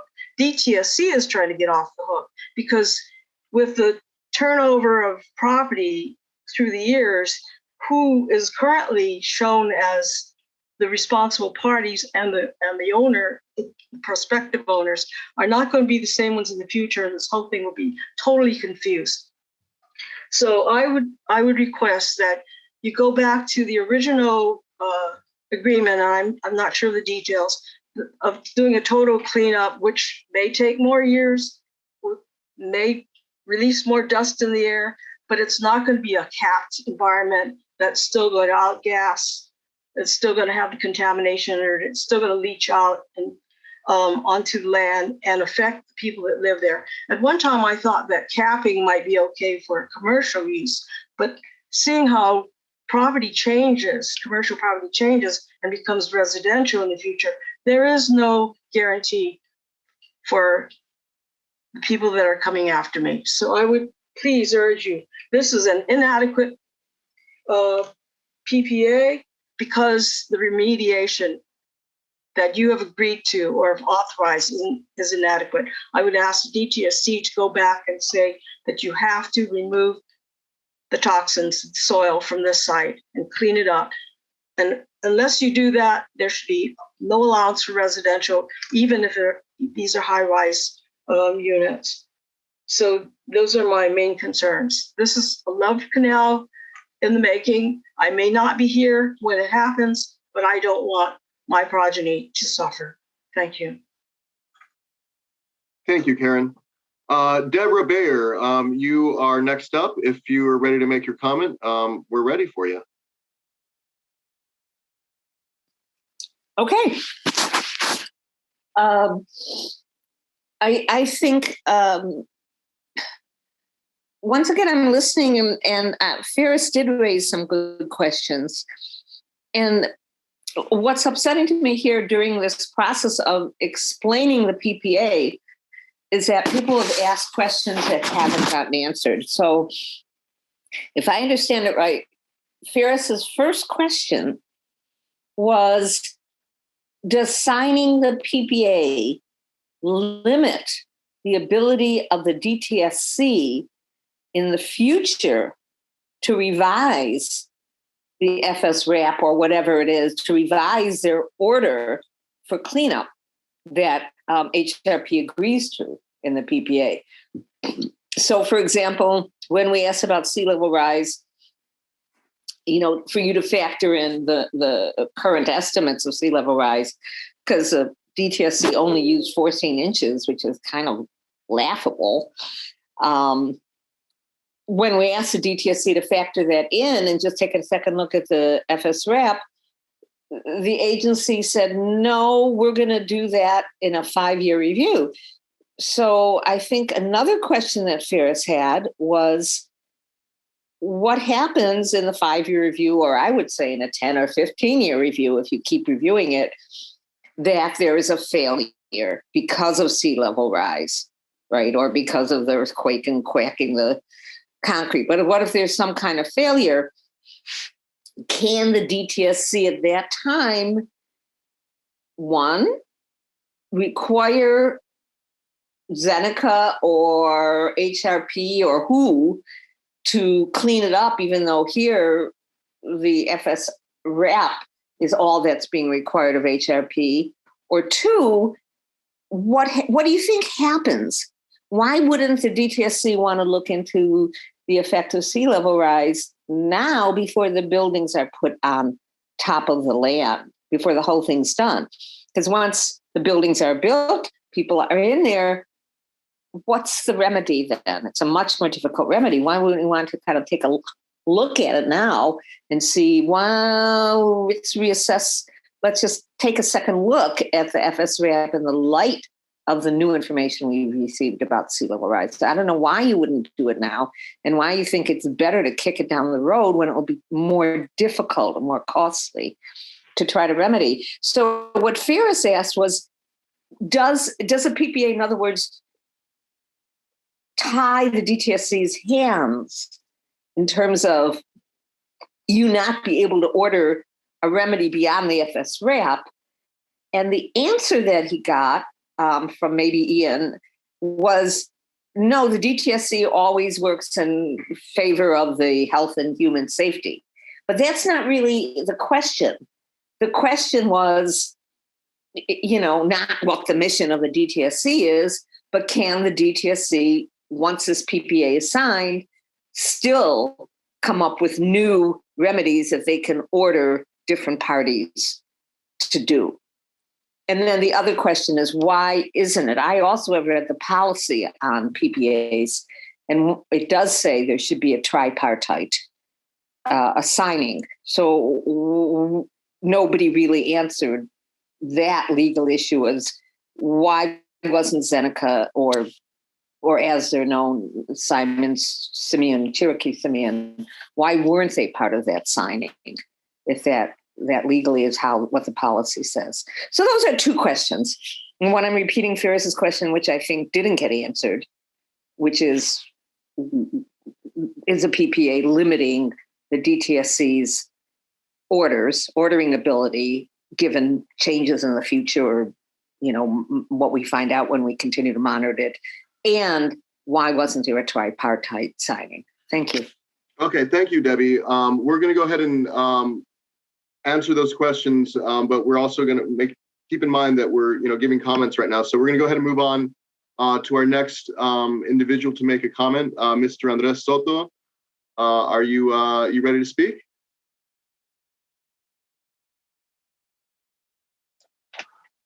Yeah. Can you hear me now? We can hear you. Thank you. Yeah. So, I'm not going to belabor the point that other people have already made. But just to give you some context, as a person who grew up in Richmond and has fought for both racial, social, and environmental justice all my adult life, this whole process is just another battleground of dealing with institutional racism on the part of regulatory agencies, like the Bay Area Air Quality Management District, the Water Board, and DTSC. If this, cleanup is allowed to go forward as per the deal that was cut by a corrupt city council and a corrupt developer, the Shop-Offs, and a corrupt developer, Jim Levine, it will once again demonstrate that these predatory capitalists are looking at Richmond as easy prey. And it's really infuriating when we have to fight and defend ourselves from these kind of predators, both the private sector predators, of course, the predators in the building trades unions who have signed a PLA with the developers, project labor agreement, and then, the influence and money that goes into corrupting our city council. Now, the city council that, revised the cleanup standard, they've been voted out of office. And we have some new people in there who want to see this really cleaned up. For DTSC to not change its position on behalf of the people of Richmond is an act of institutional racism, very boldly and very brightly working against the interests of the people in Richmond. And I think that, it really behooves you guys, the bureaucrats who work for the agency, to advocate internally to correct the crime that has been committed, against the people of Richmond, and to say, look, the people of Richmond deserve to have this site fully cleaned up, and that only then can we and should we begin to look at what sort of development, if anything, should be done on this site. And of course, you've heard the arguments about sea level rise. We already know that the Hayward Fault is overdue for its eruption. And all of this stuff is going to create nothing but a disaster on this site if you guys fail to change your position and fail to require this place be completely cleaned up under option 6, as was originally agreed to. Frankly, it looks like you guys are extremely pliable to big money, and by not standing up to a corrupt Richmond City Council who was bought off. The city the community benefits, none of that was agreed to by anybody in the community. That was all done behind closed doors. That's the old Richmond way, and we're standing for a new way. So it's time for you guys to get a backbone and do what's right for the people of Richmond, a predominantly community of color. We are an AB 617 community. We are already overburdened with pollution from industrial sources and transportation. And this is just another blot on the legacy of governmental agencies selling the people out of Richmond. I urge you to change your position completely. Thank you. Thank you, Mr. Soto. Folks, again, just a quick reminder, we want to fit you all in, want to make sure that everybody speaks tonight. Let's try and limit our comments to a couple minutes, but definitely want to hear what you have to say. Beryl Golden, are you ready to speak?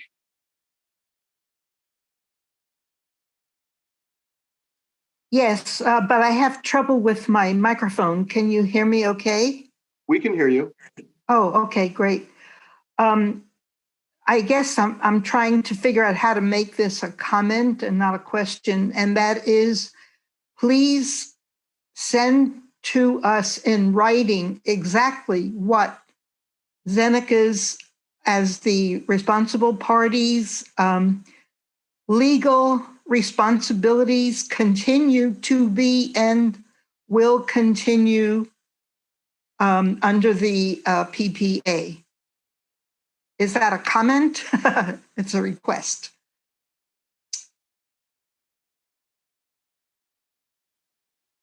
Okay, we will definitely take note of that, and we will provide a response to comments that you'll definitely get a copy of, Beryl. Thank you. Let's see, Janet Johnson, are you ready to make your comment?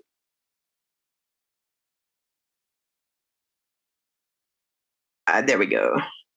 Hi, thank you. I'd like to address the issue of whether or not this agreement is proper and appropriate. The Sub-Area 4 project identified and analyzed in the 2016 EIR provided flexibility in the location of residential units, so they could presumably be restricted to areas that were not contaminated, and then they could be used regardless of the effects of sea level rise, etc. However, the project as approved would require distributing residential units throughout the developed project site. And so such segregation is no longer on the table.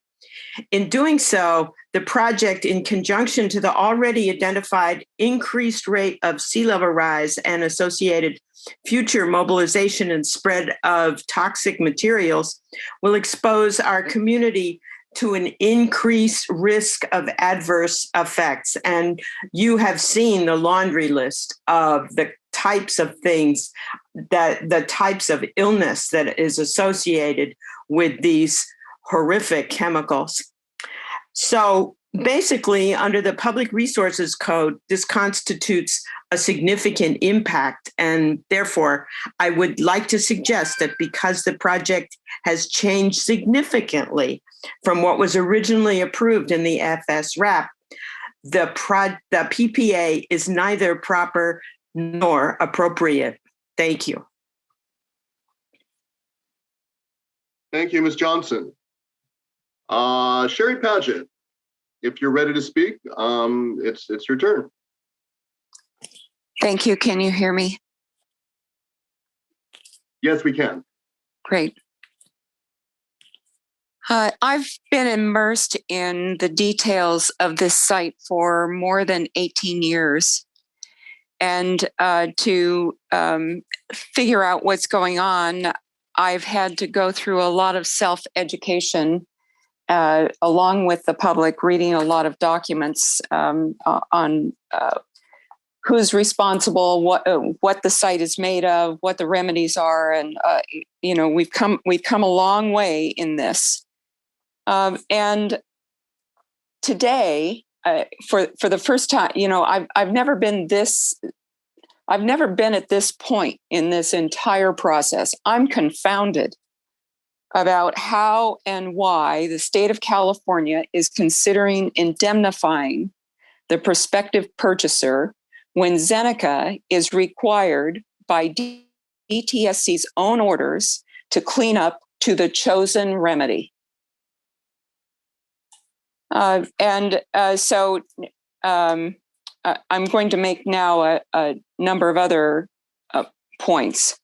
I think that the state would be well served to hear what Bruce Litton and others have said about finding a way to walk away from the prospective purchaser agreement and back to a position where you can enforce the orders to place Zeneca as the sole, they're not the sole responsible party, but they're the primary responsible party and accountable for cleaning up to the chosen remedy, whatever that may end up being. This prospective purchaser agreement doesn't appear to anticipate the unexpected. And there have been a few comments that are similar to this, but I want to give an example.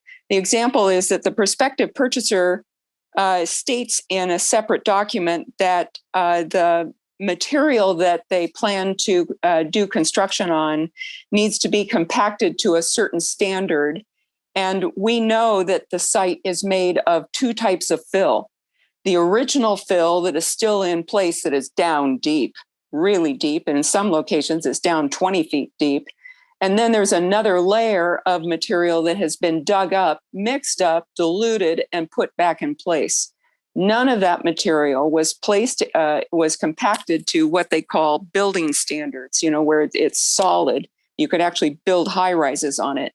And so the question comes up, what happens with this agreement when the prospective purchaser figures out that they need to dig up that material to then compact it, or they need to do something to the material in a way that is going to disturb the material because they need to, drive piles through it, or they need to compact it in a way that will mitigate the fact that the material is not uniform. In some places it's made of one type of material, and in other places it's made of another type of material. And so it's not a uniform mix of 550,000 cubic yards. It's just a mix of all kinds of different things and different consistencies. So this agreement doesn't anticipate what's coming pretty fast in the future if they move forward with this. And there's nothing in the remedy documents that call for what happens with these geotechnical standards when they finally do an investigation and figure out that there's a lot more complexity out here than they had originally thought. And the last comment is the prospective purchaser agreement covers all 85 acres, not just the area of where the high rises would be built and the new development would be built. It says that it's all 85 acres, including, oh my goodness, the southeast parcel. The southeast parcel has a section on the west side of Baxter Creek that is radioactive. It is just south of the Blair landfill. And that area, we know it has radioactive material on it. And there's only this 13 million, the 7 million and the 6 million set aside. Who's responsible for cleaning up that radioactive material? And who is responsible for overseeing the ongoing monitoring of the habitat enhancement area? One, that's East Stage Marsh, the old evaporation chemical ponds that are renamed freshwater lagoons, and the southeast parcel. So I'll close there. Thank you very much. Thank you, Sherry. Next we have Ferris Jessa, and we got a couple more, and we'll be wrapping it up for the evening. Ferris. Yes, can you hear me? We can hear you. Thank you. Thank you. So I'm concerned that this public meeting has the appearance of being performative because it does not include any discussion of the issues that have been at the heart of public concern for many months.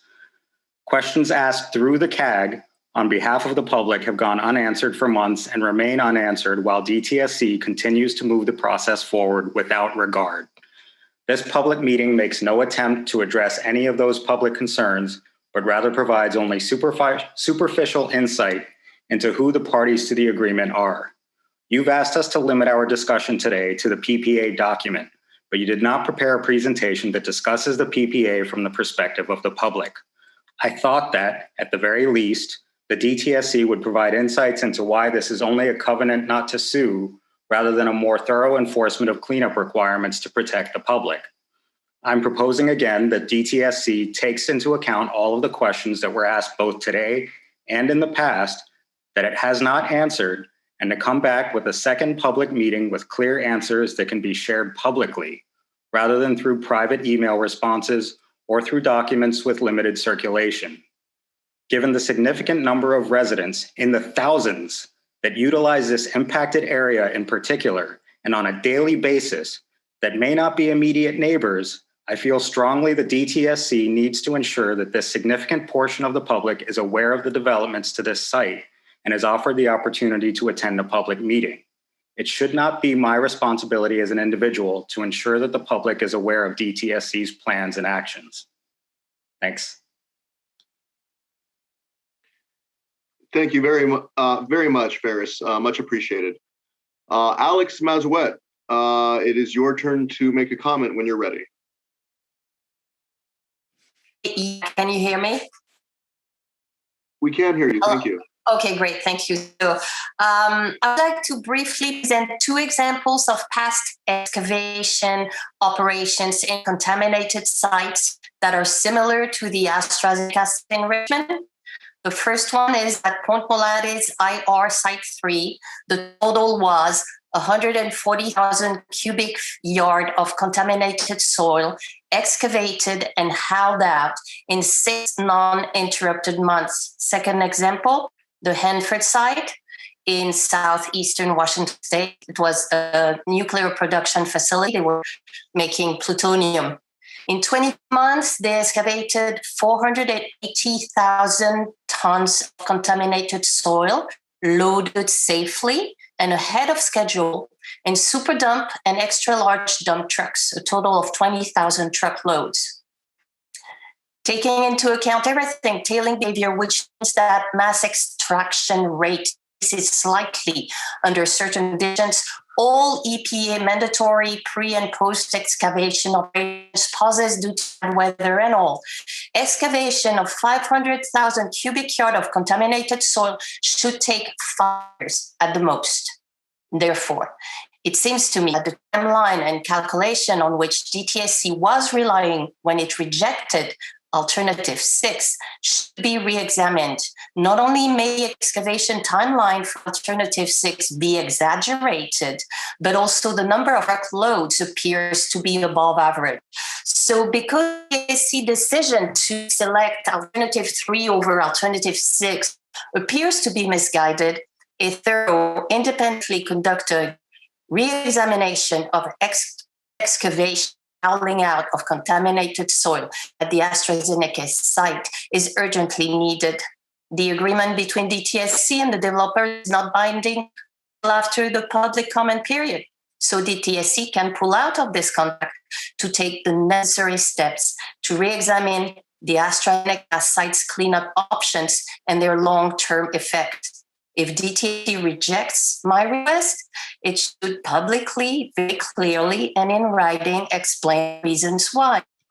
For all the reasons that people brought up tonight, and I just underlined, this agreement does not prioritize the protection of the Richmond communities and local businesses now and into the future.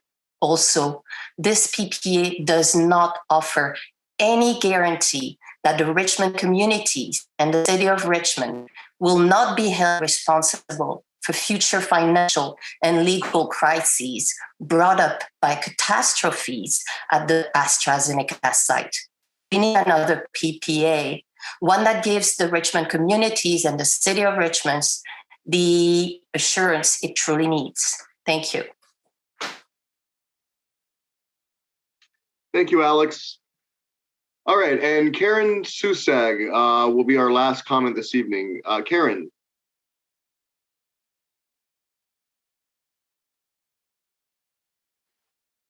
Are you there, Hi, Karen? this is Karen. Yeah, can you hear me? Yeah, we can hear you. Thank you. Okay. This is Karen Susag.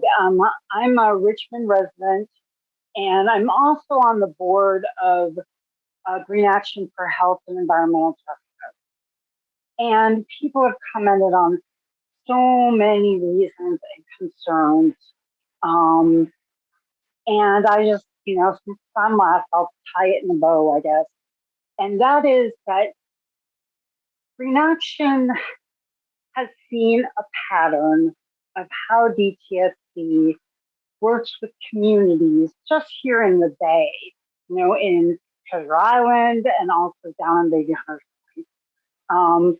The concerns about these types of contaminated areas that contain radioactive and unknown amounts of toxic waste that are also very close to the Bay is a process you've gone through before.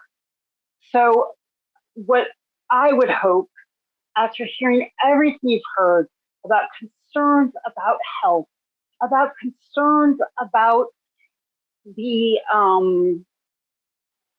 environmental racism and systematic racism, it's time to kind of move past that as an agency and to be here for what you're supposed to do, and that's protect people and be a part of how the community can, deal with having these huge toxic sites. And that's what I want. And I think what Green Action wants is a partner in this. I felt very much at the beginning that this was like a pro forma kind of thing. And I hate that feeling going into any community hearing because I not only want my voice to be heard, but I want everybody's voice to be heard because, people are going to live on top of this stuff and there aren't guarantees. And you can't say to people down the line, oh, well, no, we're sorry because, this valve didn't work or whatever. It's important to deal with it up front. Be the precautionary principle. Let's move in that direction. And that's how we work for environmental justice. So I'll put that challenge to you. Thank you.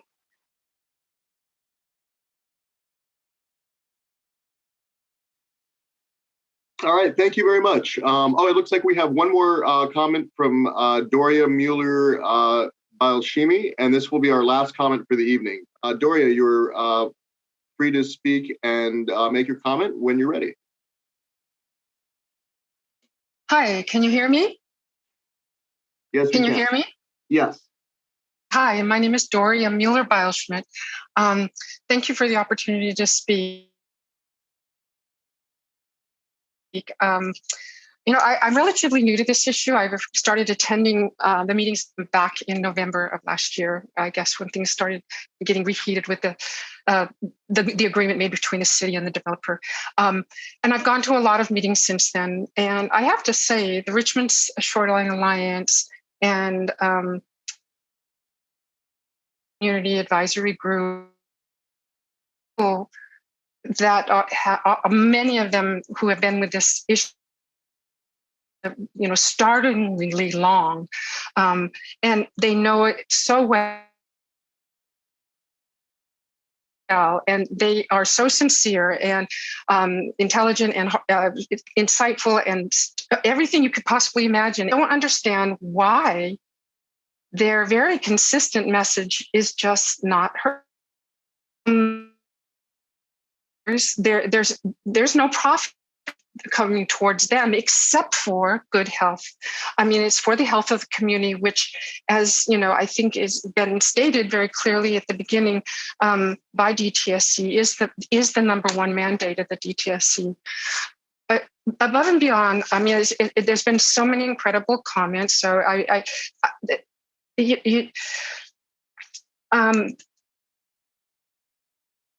understand is why remediate and build immediately. I don't understand even if you this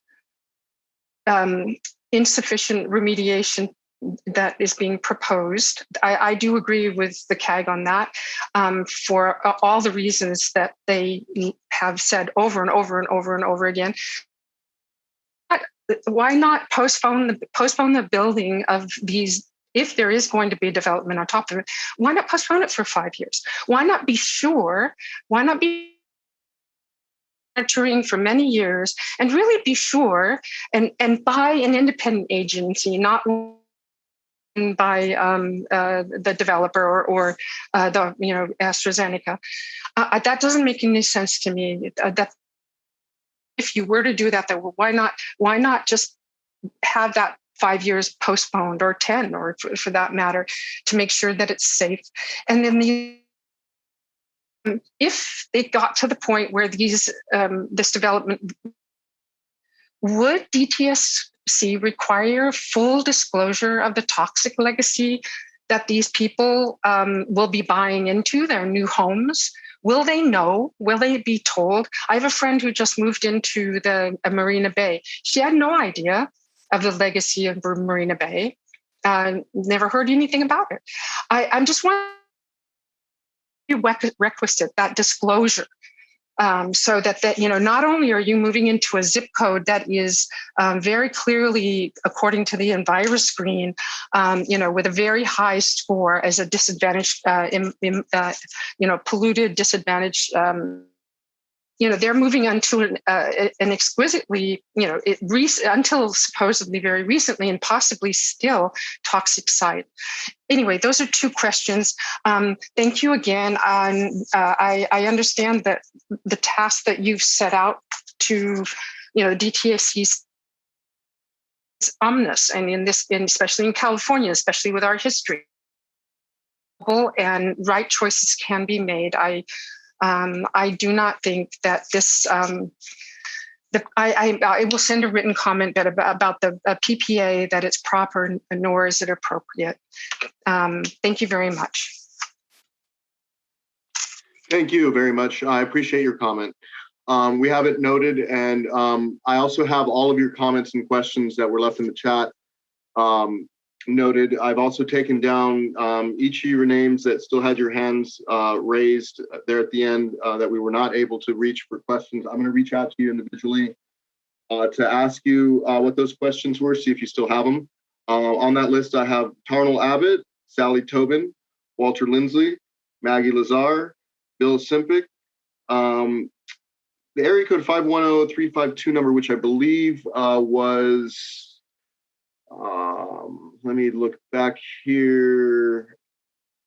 Oh, is that? No, that wasn't Debbie. Well, I will go back through the recording and determine who that was. And then Franco DeMaranis, I'll reach out to you to ensure that you get your answers to your questions.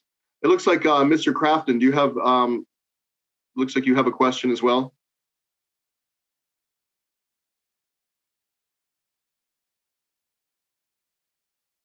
You're unmuted, David. Yes.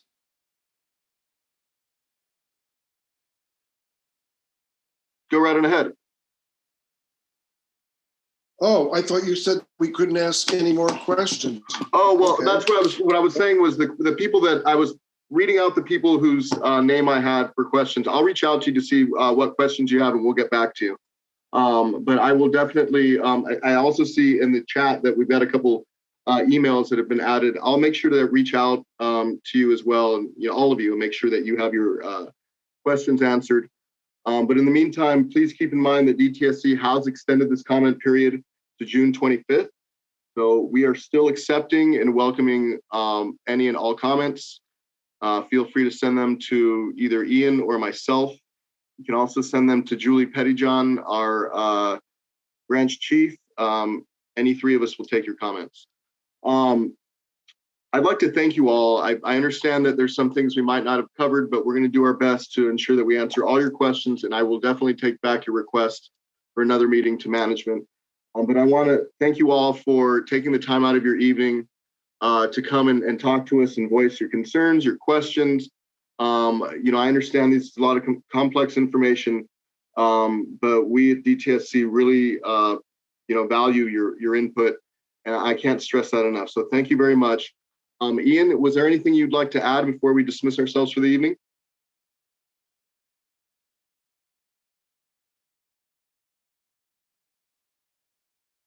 Okay, oh, there he is. So I'm here. Sorry, I had to unmute myself.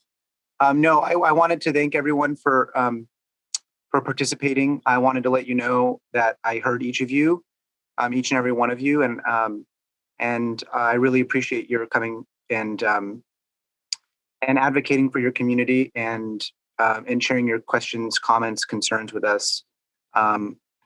It is an honor to have you here with us and to receive these questions and comments. So thank you very much.